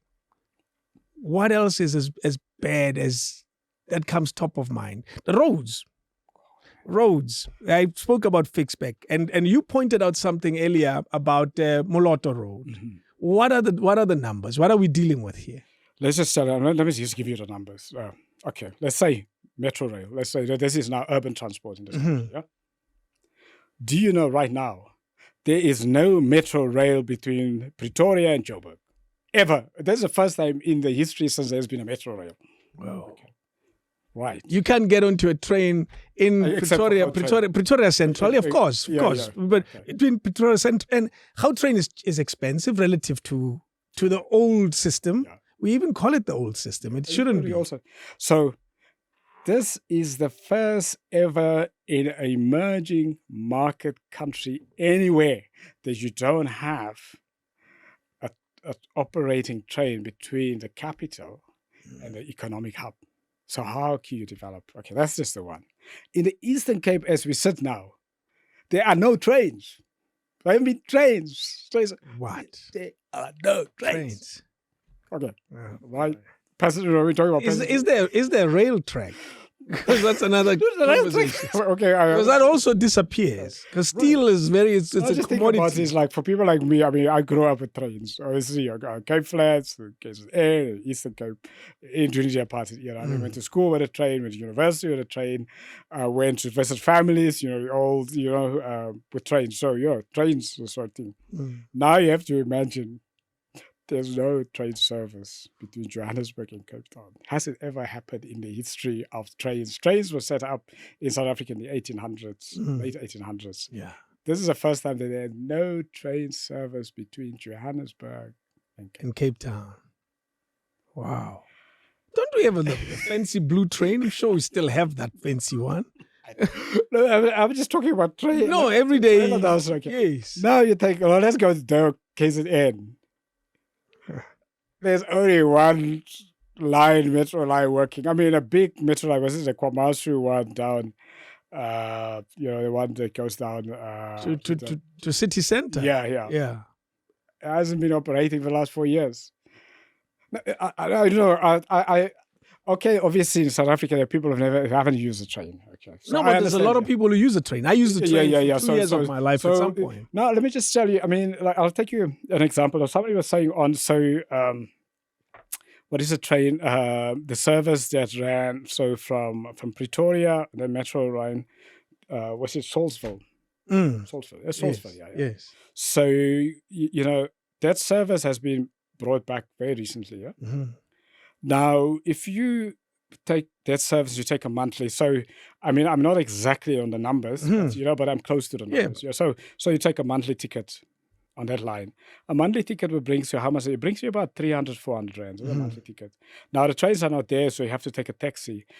That taxi takes you 1,500, 1,800. It changes your life completely. It changes your life completely. Yeah. And your economic well-being is gone. Everything about it is totally. And now your life is a risk. You take a taxi. I mean, honestly, you don't know when you enter there, will you be alive on the other side? Yeah. And those guys are unaccountable because the rule of law is broken down because the ANC is not holding them accountable. They're untouchable. At least with a train, when an accident happened with a train, it's an inquiry. No. It's an inquiry. There's all sort of things, Yes. There's no inquiry when the taxi sued somebody dead. There's no inquiry. Nothing. No, nothing. It's an accident. It's a car accident. We move on. Yeah, like any other. There's some who attribute all these challenges, particularly regarding rail, to COVID, because that's when most of the infrastructure was just completely destroyed. Yeah, but remember, it's not COVID. It's a lack of rule of law. It's governance. It's rule of law. It's governance. There's a party who's in power of the state, who has to implement the rule of law. You don't blame a disease. Who appoint people. So you can't blame the disease. It was just because there was no rule of law even before. During COVID. And I mean, think about COVID. People are supposed to be under lockdown, restricted. But we were stealing, the police just rail tracks and roof. How do you steal rail tracks during a lockdown when you're supposed to be at home? Curfew. You know what we call it? A parallel system. That's what happened. Well, yeah, the parallel system. So again, if it comes to governance, the party that people vote for, the leaders that people vote for. Okay, rail. It's bad. Roads. You know, when I read up on the history of the South African roads, I get really proud. I'm a driver. I love the roads. I love the end roads, all the national roads, N1s, and I've driven almost all of them. I enjoy it. Every time I get a gig to go DJ somewhere, I get excited because I'll be on those roads. I was not happy going to Fixback. It's another story for another time. I still think the end roads are still great. And no, exactly. So we know the system of roads is actually only working now is the roads that are privatized toll gates. It is a privatized. Pretty much. From Limpopo, from all the way, from Venda all the way to Cape Town. So any road that is only run by the state has collapsed. Oh, boy. So the roads that has been run by the private sector or in a privatized way by paying for it, that is I pay my toll and I drive. Yeah, and you drive. Now what we're beginning is actually even the costs of those roads to maintain those roads are actually becoming more expensive, because what happens is, because if your rail doesn't work, then everyone now moves their products by truck. So the roads are not made to have so many trucks. Now you get more accidents. Things are slowed down, so you kind of kill the economy, but you also destroy the roads. And trucks are heavy on the roads. Destroy the roads. So more lives are lost. More roads are broken. We've had more cases of truck accidents in South Africa than any other time in the history. Absolutely, because there's so many trucks on the road. So now you create new crises again, And now at some point I will have to say toll gates in order to sort it, in order to maintain, we now have to increase that. And now that increases more inflation, and the Reserve Bank says, okay, let's just increase interest rates. because the toll gates increase, then now those guys with the trucks, the products, the farmers, or the businesses, they increase the price. Now it becomes a new spiral. And then again, the interest rates is in a poor, ordinary citizen. We blame Ukraine. Blame a war. But again, even on Ukraine, now look at with Ukraine. Like the war in Ukraine obviously impacts logistics, global food supply, oil. Now our government takes positions which goes against our interests. Because the Ukraine war also has increased inflation here, because now we pay more for oil and all sorts of things. Not only us, but also other African countries. Yeah. And other, first world countries. But then we our government support our Russia, who actually attacked Ukraine. Yeah. Now, the war goes on. So again, the government make decisions which is against our own interests, because now... Let me defend our government for 1 second. They stayed neutral. Let's be fair. They stayed neutral. They said, we are not taking position. This requires a diplomatic solution, not just another war talk. Well, but it's still a decision. Like a neutral supportive position. We are part of BRICS. It's not easy. No. But remember, also again, BRICS is a trade bloc. It's not political. Let me just explain. So, what does it mean to have interest? So, I did a paper for one of the state agencies on. So, the first week of the war, I was commissioned to say, look, here's this war. As government, South African government, how is this war going to impact on us? Tell us, son. Work very hard. A paper. Could pay for the paper. Was it commissioned? Yes. By another government entity? Yes. I think you might as well tell us. We're talking frankly here. Is it? But the public version of the paper is public. Okay. Yeah. So that I can pass on. Yeah. So that is a public. It's actually on a website of the Inclusive Society Institutes. Okay. So it is available. It's available. It's available. Yeah. So let me explain. So I looked at BRICS. So the paper was on BRICS and how it's going to impact on BRICS. Brazil, part of BRICS. Brazil, out of Russia, exports 70% of Brazil's fertilizer comes out of Russia.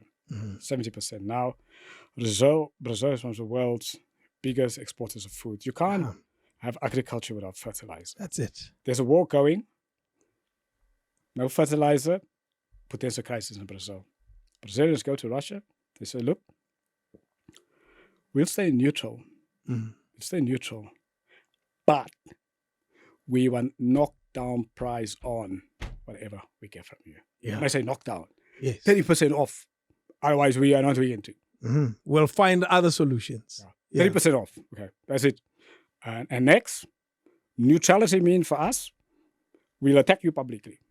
because our constituency in Brazil, if we're going to be re-elected, we need to seem to be attacking you, but privately we come to you and say, we are supporting you, we are supporting you. Makes sense. It's a business decision. Yeah. India, by the BRICS, Mm-hmm. they said to Russia, we will stay neutral. We're not going to vote against you. But strategically for our country, we need oil. We're not an oil producer. Mm-hmm. Can you give us your oil? We want between 25% and 35% knocked down. Otherwise, we are not going to be neutral. Yeah. We want it and we want it now. So they stockpile oil. Yeah. Okay, right. Let's go to China. It's also part of BRICS. China is absolutely the same. They say, look, neutral, but there's a couple of things we want out of you. We want out of you. First, strategically, our currency, Chinese currency, we want that currency to compete with the dollar.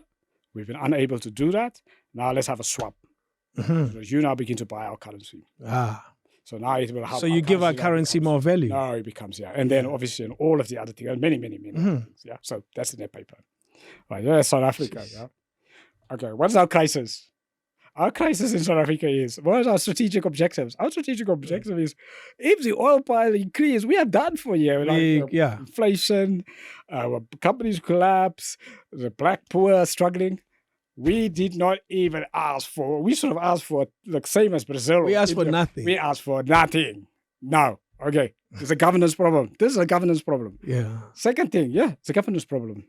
Now also what happens in Africa, obviously, so if you look at since the Second World War in Africa, whenever the oil prices increase and inflation increase in African countries, that is when you see now political upheaval and you see coups and ethnic violence and civil war. Of course. After so, So we know our strategic, if that happens in Africa, people will come here. We know that. It's not even a given. It's a reality. We have to have a foreign policy in this war that will stop things happening in Africa because it comes to us. Yes. Because if Africa catches chicken pox, they run to South Africa for medical help. I mean, last week, actually, it wasn't covered in South Africa. Francophone Africans had a summit last week. All Francophone African countries. And the summit was all about is unprecedented instability in Francophone Africa and coups, coups that was only seen in the late 1960s. The period of coups in Africa was from the late 1960s until the late 1980s because of directly related to the Russia war on Ukraine, because of inflation, shortages of food, fuel increases, and so on. But now you think about all of those African countries in Francophone, most of them stayed neutral. Yeah, pretty much. They didn't extract. They didn't even say anything. Yeah. So again, it's a governance problem. Why would China, Brazil, and India actually take a policy which is in their interest? They have to get something out of it. So that is what we mean by governance in the interest of a country. So as liberation movement, not only the ANC, but none of them, or very few of them, African ones, have actually taken positions in the interest of their own countries. Do you know, I remember years ago when I was writing an assignment on BRICS, and one of the things I found was that South Africa is the S. And they use it crudely. They say, you're just the S on BRICS. Nothing special about you. Small country, not a lot of balls. At some point during Zuma days, there was easier access to Vladimir. It seemed cordial and more responsive. And he's been here during those times. I remember that very short visit that lasted less than 24 hours. So, but now, where are we in this relationship?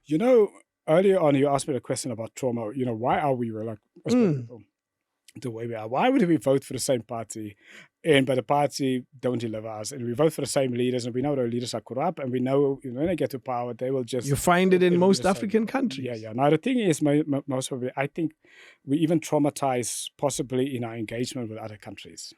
Our leaders are traumatized. Just as well. So they become now inferior. It's like an inferiority complex, I think. So even in BRICS, We are a country, South Africa. Why should we now be inferior, small s and stuff like that? We are the S in Africa. That's the thing. the The thing is BRICS. about BRICS, really, one of the positive things about BRICS, really, if you look at South Africa, and I know people criticize and people say, why are we in BRICS? We are just a small country. We only a small country if you only take the state. If you look at South Africa as South Africa Incorporated with the businesses. I mean, our businesses are some of the most competitive in the world, more competitive than your Chinese companies and so on. So if you make it South Africa Incorporated, and if you then link, our economy is very linked to 15 SADC countries, it's a historical thing. If you bring that into it, and then if you bring in also the rest of Africa as part of the AU, this is not just a small country anymore. No. So it's a different way. Yes. Again, you say like, hang on, do we don't have to lead us first with a confidence in themselves? Because, if you have a cadre who's not competent, who's not confident and so on, there are costs for the country. Yeah. Because people are not going to make confident decisions. So even if people want to make decisions in their interest, they don't read, so they don't know even global politics. We saw a president visit the UK, being pomp and ceremony, wearing some red lion, looking cool, with the King Charles saying Xhosa and Zulu and all of that, impressing everyone. And there's a talk, which I'm not particularly excited about, of the power mix, where we're heading in terms of our energy, where we should be aligned with the rest of the world. We have coal deposits second to none. And all these countries use coal. Some of it is our coal that is used by all these countries. When what's his name, Vladimir, shut down those gas pipes, they came to South Africa for coal. So now they want coal again. However, on the side, they're telling our leaders that you should be changing the way you generate power, and we seem to be listening to that. Why is that? Firstly, I just to say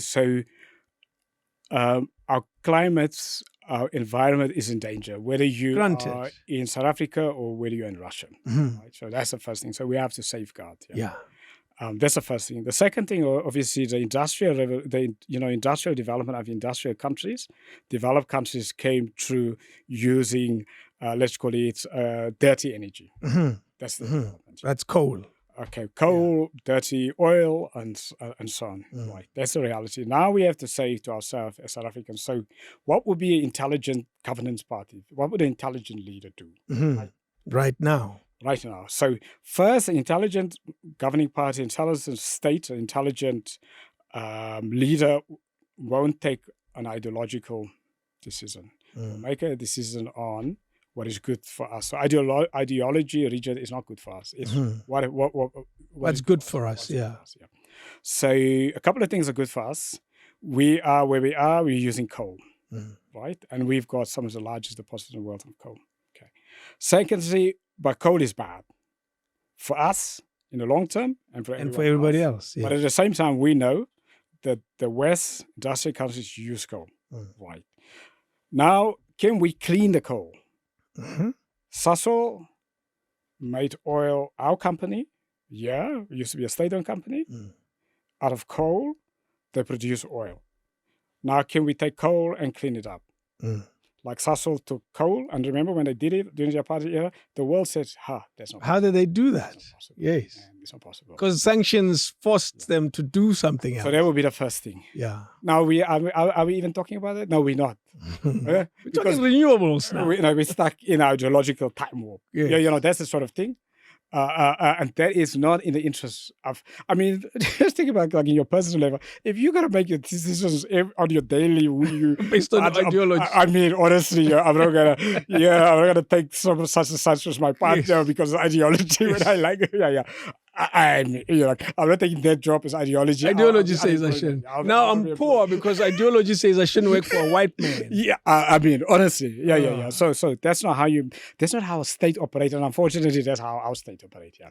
The second thing we have to say, as a competitive advantage that we have, is we've got sun, Wind. We've got wind. It's our competitive advantage. Yeah. I mean, we take the ideologies. We have it. They don't have it there in the north. Drive through Eastern Cape, you have find so much have wind. And then we have those winds and sun when people are poor. Huh? But most people are poor. Now, can we industrialize? Can we use that as opportunity can we use wind to industrialize the poor people, the poor communities? Can we do other energy to industrialize? So now that will be our program. So when I say industrialize, can we now say we create everything to do? We build it, we do everything. We small businesses, everything. We build actually in an industry, totally at every level, from every level, we actually build the poles. We take our steel. Yes. So now we are talking intelligence. Now there's intelligence policy. Now we need to think. No ideology. Yeah, there's no ideology because now we say, hey, our people are struggling. They Eastern Cape total poverty. I mean, really, it's horrible. Now they say, can we now use whatever can we use wind and can we use and at the same time while we're doing the other things. So now then we're beginning to talk, we can even say other things, other kinds of energy.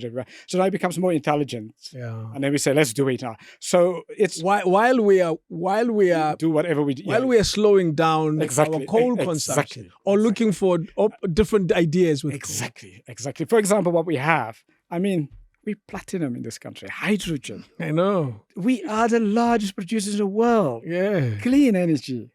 So what I'm saying is to go and fight ideological battles. It is not in our interest. Our interest is to say what do we have, how do we protect what we have, and then how do we build the manufacturing? How do we create now our energy industry out of it? Yeah, that is the thing we need to do. Yeah. Do you know, I remember a teacher when I was in high school who used to say this, and as a young child in high school, it was just too big. Those logic, that thinking was just too big. Yeah. He used to say, we take natural resources from our ground in their raw form, send them to China, they come back more expensive to us. I was in high school when this guy said that. We haven't changed that. We still do it exactly the same way. And it's quite concerning. Let's talk about the last one before you leave. Mm-hmm. The water system. You've written about that as well, where you're saying our water system is just as bad as everything else. It used to be one of the best in the world. I remember proudly, interesting, Trevor Noah said it on one of his shows, that South Africa still has the best water in the world. And I'm not sure if we're still like that anymore. Now, if you go to small towns, even big cities, some cities smells because, the water, the sewer systems are just totally collapsed. We're in an absolute crisis. Again, it's the same issues. Poor governance. So what we did is we didn't maintain it, firstly, because we didn't understand. You need to maintain this. It's like driving your car. Yeah. I remember if you do nothing, you don't oil. You do nothing. You do nothing. You have to think like that. You do nothing. Yes. You don't even change your batteries. You still want to drive. Huh? And things break. The brakes are breaking. They may start squeaking, but you don't do anything. Drive. So that's you have to think about the country. So the ANC, sadly, the government, because that's our government, has not done those basic things that you would do with your car. Didn't oil the engine. Or your house. It's leaking. You gotta fix it. Or then the second thing what they didn't maintain it. They didn't, they said, okay, we'll fix it, but let's get somebody else who then gives us a cheap solution. And then now, because they creamed them, is our friend. We get our friend. Our friend said, you know what, actually, this job is 5,000 Rand to fix up. I'll get material for like 100 Rand. It's poor material. I know it's not going to last. I take that money, and now it only lasts 2 days.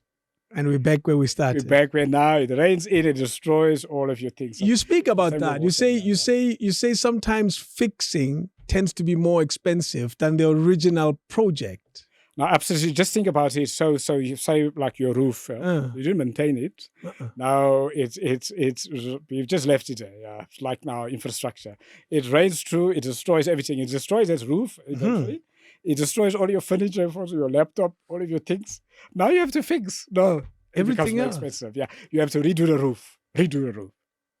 New roof. That's the roads in the Free State. Yeah. The roads. Now you have to buy new furniture also. Maybe you've got wooden floors. Don't be destroyed. Now you have to go retile.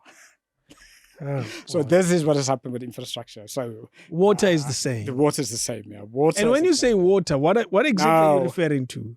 now, It's getting water from not necessarily from the river yeah. to my tap. So it's the whole ecosystem of water. Ah. So what is the ecosystem of water? First, now in 1994, we inherited pipes. Mhm. The water flows. Now those pipes it leaks and needs to be maintained. Mhm. Now what has happened? It hasn't been maintained, so the water's gone. So 40-50% of the water actually don't reach because the pipes are not working. Yes. So it goes off here. So that's the first part of it. The second part of it is our sewage. So you clean up our sewage. So you don't do that. Because our storage ends up as water again. Yeah. So you don't fix that. Yeah. Also, so that becomes now in your clean water. Mhm. Now that reduces your clean because you can't drink the water now. So you've course. already leakage. Then you point incompetent people, cadres to oversee your assets, or you get contractors to maintain it, or and then they take a bit of the money. They don't use quality materials. Now, I mean, at the end of the day, we operate maybe with 20%, 30% of our water. Then, of course, our water is our rivers. We don't clean it. No. Our dams, we don't look after it. Mm. And that's where the crisis. And I think it's with a water crisis. We will feel it because we need to drink water. Water outages, national outages will be worse impact on us. Because we can walk in the dark, You can work in the dark. but you can't live without water. Remember, it's happening already. And it's going to happen. I must tell you, this is a horror movie. And you sound like you're the director. Not the The creator. ANC is the director. No, I know. I'm just saying, now you sound like He's the guy who's reminding all of us. Yes. This movie. And in this movie, all of us suffering. Oh, ANC is also suffering. I mean, Of course. It supports us, members. Everyone is suffering. He has no money to pay employees. Yeah, Trust me, they're yeah, suffering. We're all suffering. It's our thing. And then, of course, for me, it's the most heartbreaking thing. We come from a racist society. I mean, the society is still obviously Still racist quite, because, yeah. Racism, you can't change it overnight. If a person grows up as a racist, the family is still racist, you can have new laws, anti-racist laws, but if you don't Doesn't change change. it doesn't change. That's Yeah. why we see the incidents in universities and our schools, because it's still the same. Now, what happens? So the apartheid ideology said, blacks can't do things. Right? Now, sometimes we then internalize it also, and then we behave as almost as what the racists told us we can't. Yeah? So we now begin to attack other blacks. We don't take other black skills seriously because if it's a black person, we say, well, actually, it's black, right? We internalize the can't do it. racism. We can't do it. Yes. Let's rather go get a white person. Yeah. So those things are happening. But now what actually happened for me, it's so heartbreaking, is that the state, which is predominantly controlled by blacks, don't deliver, is not accountable, is very corrupt. Now that reinforce That racist narrative, but it's Yeah. also maybe heartbreaking for particularly the newer generations. Also reinforce if you're black that maybe blacks can't do these things. even you believe it. So as a black person, So now you begin to think so. So even a younger generation now, what it does, it undermines you mentally. I mean, it puts you in a mental trap. So we're a whole country in a mental trap if you're black. and the statement is blacks can't run government. I mean, what does Imagine it do that to statement. your confidence, your Yes. mass self-confidence of our children? We can't run a country. Oh boy. I mean, it causes all sorts of other things. Again, now it causes trauma to us. Now people are in trauma, post-traumatic stress. People don't believe in themselves. They now have inferior complexes again, can't make decisions in their own interests. Yeah. It's a vicious cycle. But we have so many intelligent people. You've written to government, commissioned by government. You didn't write them an open letter. No, they I asked think you. They asked you to say, "What do you think about this?" You've done that, and you're not the only one. It's you and different people in other sectors. Exactly. Yes, Yeah. engineers and people in other sectors, the medical sector, amongst others. What do they do with those recommendations? So let's use yours as an example. So, for example, now there's an inquiry. So there was 2009 presidential inquiry, that report. So the report then is solved there. There's a press conference, there's a big announcement. The public gets excited. Where, they think the government is dealing with it. So people say, okay, let's wait now. Right. And then they say, now, I say the political world now say, oh, no, I mean, we can't fire a CEO. There's our cadre. Yeah? Forget that. We can't do that. We can't now close the tender. I mean, Forget this is that. against our friends now. Yeah, we can't fire if you're incompetent because now our unions are allies. Forget that. Okay, chaps. You know That's what? it. Let's just put it aside. Maybe leave it for the next time. Now, I mean, I was on the inquiry. I mean, the recent actually. So it's actually The floods. there was the inquiry on President Ramaphosa set up last year April 2022, 2021. Yes. the task team on the professionalization of the state. Yes, I remember that. Yeah, so I was yes. a member of the task team. How many task teams have you been a member of? Don't worry. Now we said, so, chaps, got 9 months, deliver us a report. It's too much time. If it was a Chinese, they would have been given I 2 know. weeks. People are waiting because the state is not delivering. How do we professionalize the state? How do we restructure? Because we've got a state, we pay people salaries, they're not delivering, they're not implementing. Did you guys deliver the document? We deliver the documents. Now the recommendations, of course, we say everyone appointed in the state has to be a merit base in order to change it around. Irrespective of position. Irrespective How of high? positions. All the way up to the director general. Okay. We say cadre deployment. You're giving some room for the politicians. I know. So we need to stop cadre deployment to give everyone a fair chance. Yeah. Now just think about these two policies. Now there's an ANC's conference. Is ANC going to adopt a merit-based appointment system? Never. Forget that. Are they going to say we are now cancelling cadre deployment? They're essentially saying DG is some guy who has a Harvard degree, irrespective of his beliefs. Now that's where now we hit against the politics, we hit against the governance. And now that is where the voters come in to say, look, there's inquiries, there's this, there's task teams, there's commissions, there's recommendations. None of it is going to happen because the politics of it goes against the interests of the governing party, goes against the interests of the leaders, so it's not going to happen. Yeah. So maybe we need to punish them to show them, look, you must have the interests of the citizens first, the interests of ANC supporters first and ANC voters first, and the interests of the state first, not the interests of the party and individual leaders. Yeah. So all of the reports, there's going to be many of these kind of reports. All of the other African countries have the same task teams. I mean, Of course. they're the same things, but it's not happening. So maybe it's actually now it's the last frontier. You know when they say the last frontier?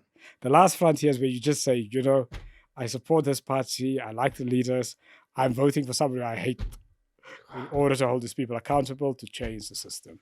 Do you know when they talk of planets, Mercury, Venus, Earth, Mars, that sequence, it's really how they are laid out.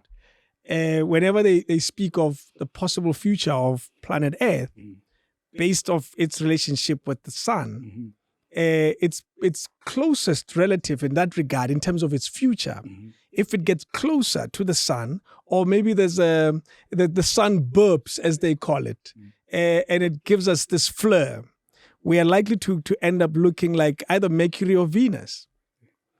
That means our future is not necessarily great. We're at the mercy of God, in simple terms. No, but we're not at the mercy of God. Okay, we have to be active citizens. Let's just take, for example, let's just take us to our last. Let's take the last. When was the last election? When 2019? The local government, 2021. Sorry, national elections. Yes. 4 years ago now? Yes. Now, if the people who stayed away in those elections, so 2018. 2018. So the people who registered for to vote, but they didn't go.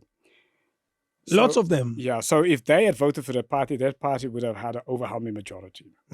So it's in our own hands. This is not God. This is our own hands. This is us. Then I think about young people. Young people are the majority of this country.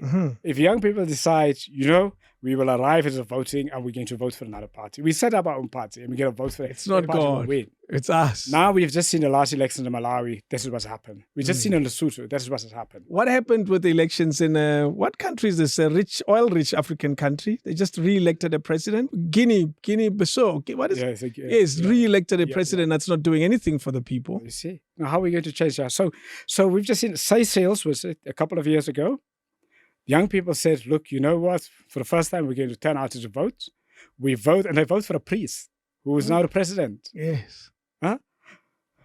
So it is in our power. It's not in the hands of God, this one. No, not God this is one. telling us, please, blacks, please, take, self-worth, agency. It's a self-worth thing, this thing. It's Yeah. self-worth. And it's also a confidence thing, because are we so, do we have such lack of confidence as Black people that we are scared to vote for people we don't like, even as Even This if is it's for the our greater own good. for the greater goods. Is there something, are we, since the end of apartheid, are we still feeling internally inferior? That we're not confident enough to vote for somebody else that we dislike, but who will hold our own party accountable? Is it an inferiority complex that we're still struggling with? Yeah. Is the internalized racism issue that weakens us from within? Yeah. What is it? Yeah. You are poking at our ego yeah. and asking us to ask ourselves. No, but I guess big it's questions. academics. Not true. But maybe the issue is also, it's not only criticizing, obviously, just the government. It's also academics, Black academics, intellectuals, because these are the issues we're supposed to be grappling with on a as daily basis. basis. Society, yeah. So we are also to blame. Have we grappled with these issues? We haven't. We will say, white men will be capital. We'll say colonialism. We'll say apartheid. But the issue, yes, those issues are there. They will be there. And the legacy of those issues are there. But we have to have a conversation with ourselves as Blacks. And be What honest are with social ourselves. norms? We have to be honest with ourselves. What are the new social norms which is acceptable with us, for us? What is culture which is acceptable for us, that works for us? How do we build our own self-esteem, our own self-worth? How do we hold our own Black people accountable? Yeah. How do you say to your uncle who's older than you that you're wrong? Yes, that's that's our conversation. It's both an intellectual conversation, but it's also an ordinary citizen conversation. True. How do we deal with patriarchy? If, for example, sometimes, I've engaged in one of my side hustlings. So there's side hustling what I do. I mediate. In 1990, I was part of the peace committee. So it's a peace mediator of mediating the political violence. In the late 80s, I did gang violence on the Cape Flats. So even after 1994, I've been mediating in conflicts. I don't go out there, but people come to me. I did a Swaziland mediation of the conflict in Swaziland, Eswatini now. Now, recent. No, not the recent one, the 2014 one. Okay. And so on. And so it's a side hustling. So in the country, I often get with disputes, particularly in the rural areas, even church disputes, even if I'm not a member of the church, and even political disputes. So I've discovered from a patriarchy point of view, sometimes a woman in a partnership is actually more clever, more wise. Okay. Now you say patriarchy, that voice is not heard. At all. Now, is that acceptable? You've muted an entire intelligence. Yes, your intelligence. No, the male is thinking just stupid decisions against his interests, against a family interest, against the community interest, but not listening to the other voice. The same with a young person. Now with patriarchy, some young people. We've got young leaders, political leaders in other countries. In Chile now, they've got a guy who's 32 years old. Well, the UK is run by a guy in his early 40s. Now we say we're not going to vote for those people. Because we've got a patriarchal They're too young. system. They're too young. Now, really, so we continue to vote for people who are old, although they're old, but they're not mature. They're not emotionally mature. No. Our old leaders are not emotionally mature. They're not wise. Yes. You have a young person who's actually wise and emotionally mature. Or a woman. A woman. Now, we don't we have to say there's something that we have to change whether it's our culture or our political culture or traditional culture or whatever. Something. To change that. And that's the conversations we have to have as Black people, and openness, honest, in order to break us, to get out of this where we are stuck in this cul-de-sac. Incredible. As we close, what books have you written so people can go dig up more of the stuff that you've done? Obviously, I think I'm still trying to get out of Thabo Mbeki in the battle for the soul of the ANC, because people, when I bump into me in the street, that's the one. That's and they still use that phrase. I know they're pigeonholing the soul of the ANC. And I've been trying to get out of that pigeonholing. Why do you want to get out of that? Pigeonholing because I'm not that. I'm doing many other things. So, the next book which I did was A Restless Nation: Making Sense of Troubled Times. So it's also a bestseller. Now, the battle for the soul of the ANC was one one of the longest bestsellers in South Africa. People forget when a book arrived, it was sold out. Whoa. Yeah, at a time, and so on. Restless Nation was a bestseller. I did a book with Leslie Decay, my collaborator, sort of intellectually. We did Poverty of Ideas, essentially dealing with this year of poverty ideas. Yes. And why are black intellectuals retreating? Why are they not thinking? Yeah. And because it's disservice through the black community. Yes.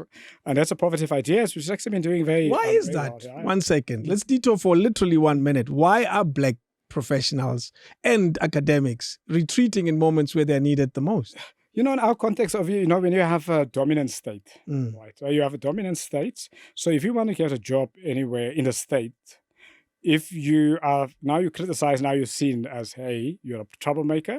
You are not going to be on the task teams. Okay. Yes, then you lose bread. Although I must tell people, despite the fact that I'm on the task team, I somehow push myself. You can actually survive. Yeah, so it's not as bad as people think. Yeah, but it looks. It looks like okay. I'm now criticizing the president.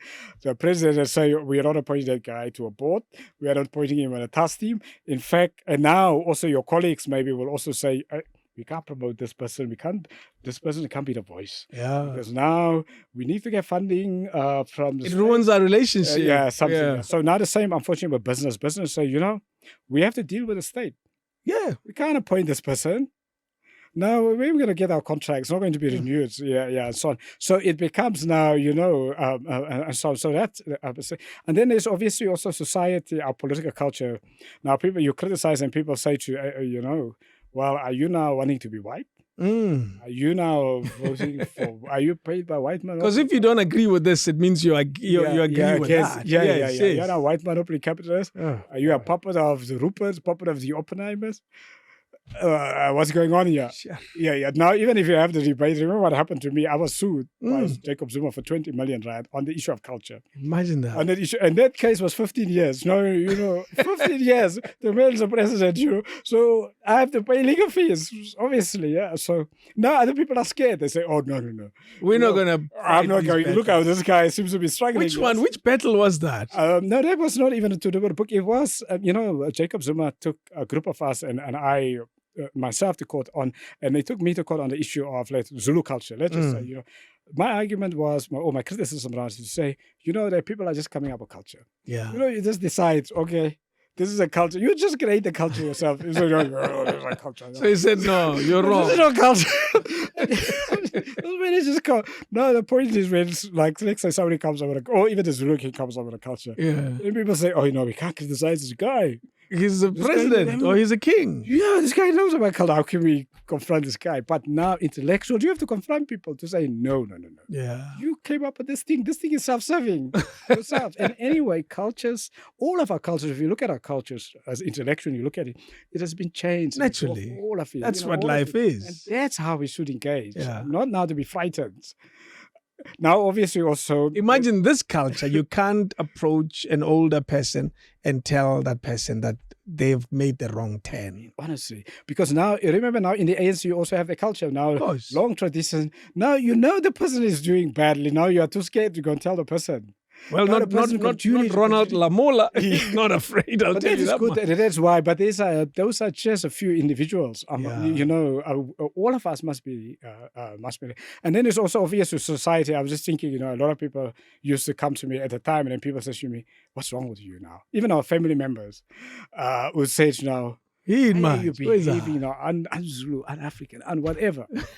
Why are you? Do you have a personal issue? Why do you hate this person?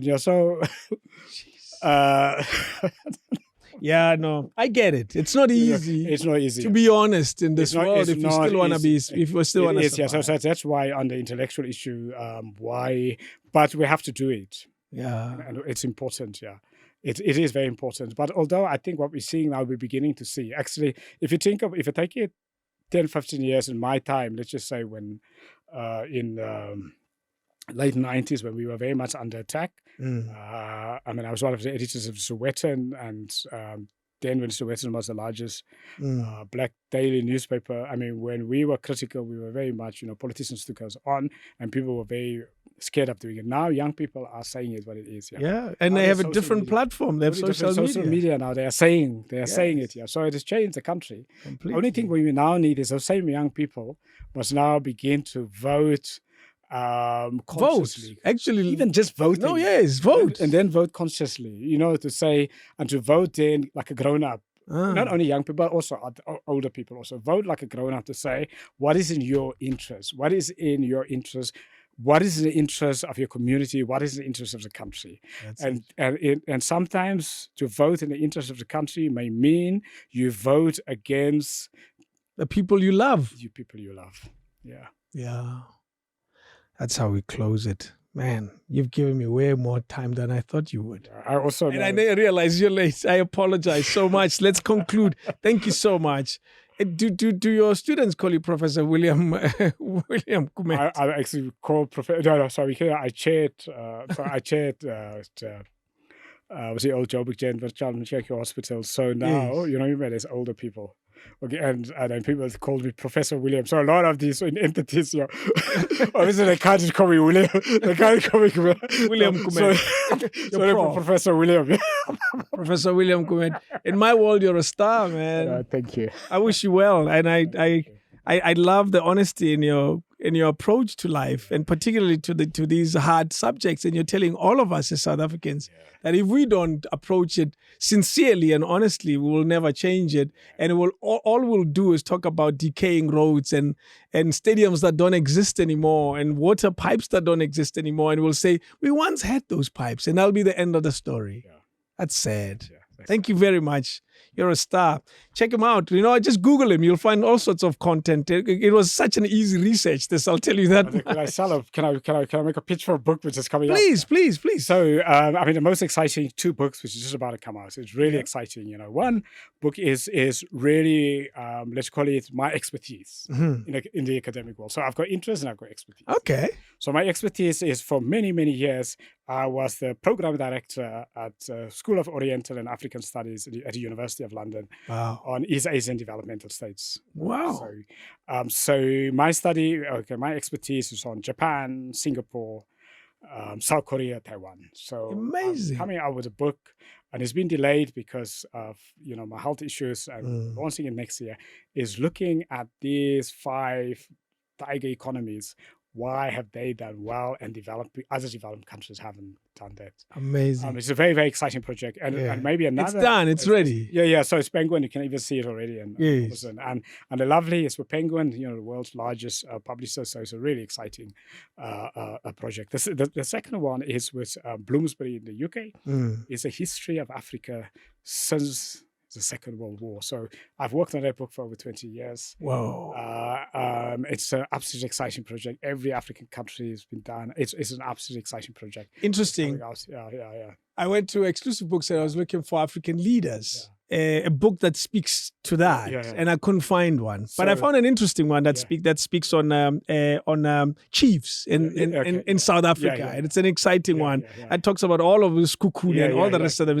So I imagine your book is exactly the book I was looking for. It's absolutely. It's exciting. It's a long project because I'm afraid with these sort of things is intellectual projects, and if you really want to do justice to it, it takes a very long time. Even with the Thabo Mbeki and the Battle for the Soul of the ANC, it took a very long time. It's a 5-year, 6-year project. Yeah. So it's in depth. And the exciting thing about those sort of deep intellectual projects, it lasts very long. Interesting. It lasts very long. So you can have a lot of quick books. Yes. But it's not. So if you go back to the Battle of the ANC, the Battle of the Soul of the ANC. So what I've done there, the chapters I've looked at in depth. For example, the economy, the history of the ANC. So. You don't have to read about Mbeki in that book. You can read about all sorts of other things, even about the National Party's history. Yeah. So it's a book that, it will last far beyond. It's a history book. Yeah. It's and that is from deep intellectual. So when you do sort of deep intellectual work, and it takes long. So people ask me, when is the next book coming out? I'm working on it. The question I will ask you is, where in the world do you find the time? I wonder. You have to find, it's a passion, we all know if you got a passion, you'll find the time. You will find the time. You're a passion. So how would you define your passion probably in few words. What is your passion? So, I mean, obviously, a person is an intellectual project. Yeah? Yes. Intellectual project, it's in all spheres, is a knowledge project. Yeah, to understand the world, to understand us as Africans first, to understand ourselves, to understand why do we do things the way we do things. Yeah. That's the first understand, and then to understand the world. What is happening in the world, and then how do we engage with the world as Africans with that understanding? Yeah. And then to understand what has happened in why have other people done clearly better than us? What can we learn from them? What can we learn from them? Do you know, people will hear your accent and ask you where you're from. Yeah. You get that a lot, I'm sure. I do, but I mean, the exciting thing about it is I grew a big part of it on the Cape Flats. So this is a working class mix. And then obviously I lived for a very long time abroad. Yeah. You know, I taught at Oxford University, at St. Andrews College, as a senior associate of St. Andrews College. I taught for 5 years at a New School University in New York. Whoa! I mean, I taught in Budapest, in Hungary, in Eastern Europe. So I studied at Utrecht University in Holland. Yeah. I studied at Aarhus University in Denmark. So you think about all of these worlds. So I have to make sense to people there. I mean, I'm teaching people. They have to understand me. And for many years, you know, I had a column in the BBC World Service, a radio column, Letter from Africa. So you have to be understood by somebody in Nigeria, somebody in India. Yeah. And I teach a program. One of the programs I'm teaching is for members of Parliament of the British Commonwealth. So I'm going to say British Commonwealth from Canada, Australia, to India, to Jamaica. So when you teach, people have to actually make sense when you're teaching them. For the influence is across. I think it's across the country. Cape Flats and the rest of the world. It's Cape Flats is the Eastern Cape. Is a little bit of Gauteng. Is a little bit of. I guess that's the beauty of our country. Yeah, that's actually the beauty. That's true. And it's the beauty of this. First, is the beauty of South African is diversity. So. That even your tone and accent, there's a diversity in our country, which for me is the most beautiful. That's so true. That's so true. And that's the beauty that I think we have to embrace, because that beauty, that diversity actually give us the edge. Yeah. Makes us competitive. We're done. What do we title this video? What do you think? You've named books. Give us a title. What do we title this? I remember the last time we spoke to a Mike Mabasa of the automotive, and we titled it our motto: automotive industry could collapse if we don't change. So like system failure, infrastructure system failure. Infrastructure and system failure? Infrastructure system failure. We're close to system failure of infrastructure, where the whole system collapses. Okay, maybe let's simplify it. Let's simplify it. Yeah. Total collapse. Can we use the word total collapse? How do we stop total collapse of South African infrastructure? Yeah.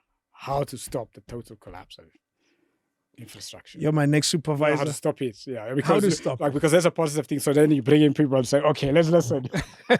Hopefully, they listen for more than 5 minutes. Yeah. Thank you. Actually, you know what? If there's a video you have to watch, all of it is this one. Every single one. We have an average viewer duration of about 28 minutes, but people come back again to. Yeah. Okay. They take it in bites. So I did not put it because the thing is, I have a foundation. I've got a foundation here. Yeah. Democracy Works, which is now the largest African democracy foundation. We're in 8 countries. Wow. We've got employed just under 100 employees. That's not bad. I set it up in 2014. And it's still going. No, it's still. That's why I ask you where you find the time. In all of these 8 countries, I actually appoint about 10 to 12 locals. Jeez. So in Angola, there will be appointed a local country director, Lesotho. And I promise you is the last question. How long it takes, it depends on your answer. Mm-hmm. Is democracy the best system? We have no other option. That's it. That's it. We just have to make it work. Yeah. Done. That's it, eh? There's a research document for you. Take care. Thank you so much. Next time we'll talk about democracy and its dynamics. The dynamics of it, yeah. And why it continues to fail. Yeah, and why does it successful, but then also when it's supposedly successful, it becomes actually unsuccessful. Yeah. I mean, in Why? America, remember now. No, it's complicated. Democracy is That complicated. could be a good conversation because that really is in democracy works. That's actually my main fight. Yes. Because what we do in democracy works, and why I set it up was first to give, it's to set up an African thing. So that my thing is just how, as Africans, how do we set up our own things? Yeah. That's just my thing. How do we set up our own things? So then let's forget about colonialism and white minority republic. Can we do our own thing? Yeah. Can we start with a clean if I have a goal, if I have a, what do you call it? This thing is just every African, set up your own thing. Yeah. Don't forget about it. Well, set up your own thing. Do your own business. Do your own thing. Yeah. That's my philosophy. Yes. Can we encourage everyone just set up your own thing? Yeah. So, and one of the things was why I set it up was, look, first, obviously, you should have an organization in Africa, which is our thing, and it's just Africans, and now how we make the intellectual argument for democracy, and then how we support Democrats, and how to build a new political leadership. But we do it. We don't get outsiders to come. Yes. We do it. Can we figure this out? Yeah, we figure it out ourselves. Yeah. We get the best people in an African country. I mean, when I search for a country director, we spend sometimes 6 months to find the right person. Jeez. Totally. When we get that, and we've seen the results. And I mean, in some countries now, I don't have to do any fundraising like in Botswana. I mean, Botswana, the guys there that we appointed raise their own money. Yeah. Can you imagine? Yeah. They keep it going. They keep it going whether I'm not going to be there or not. They keep it going. I mean, they raise the money. We take the money and bring it here home. Amazing.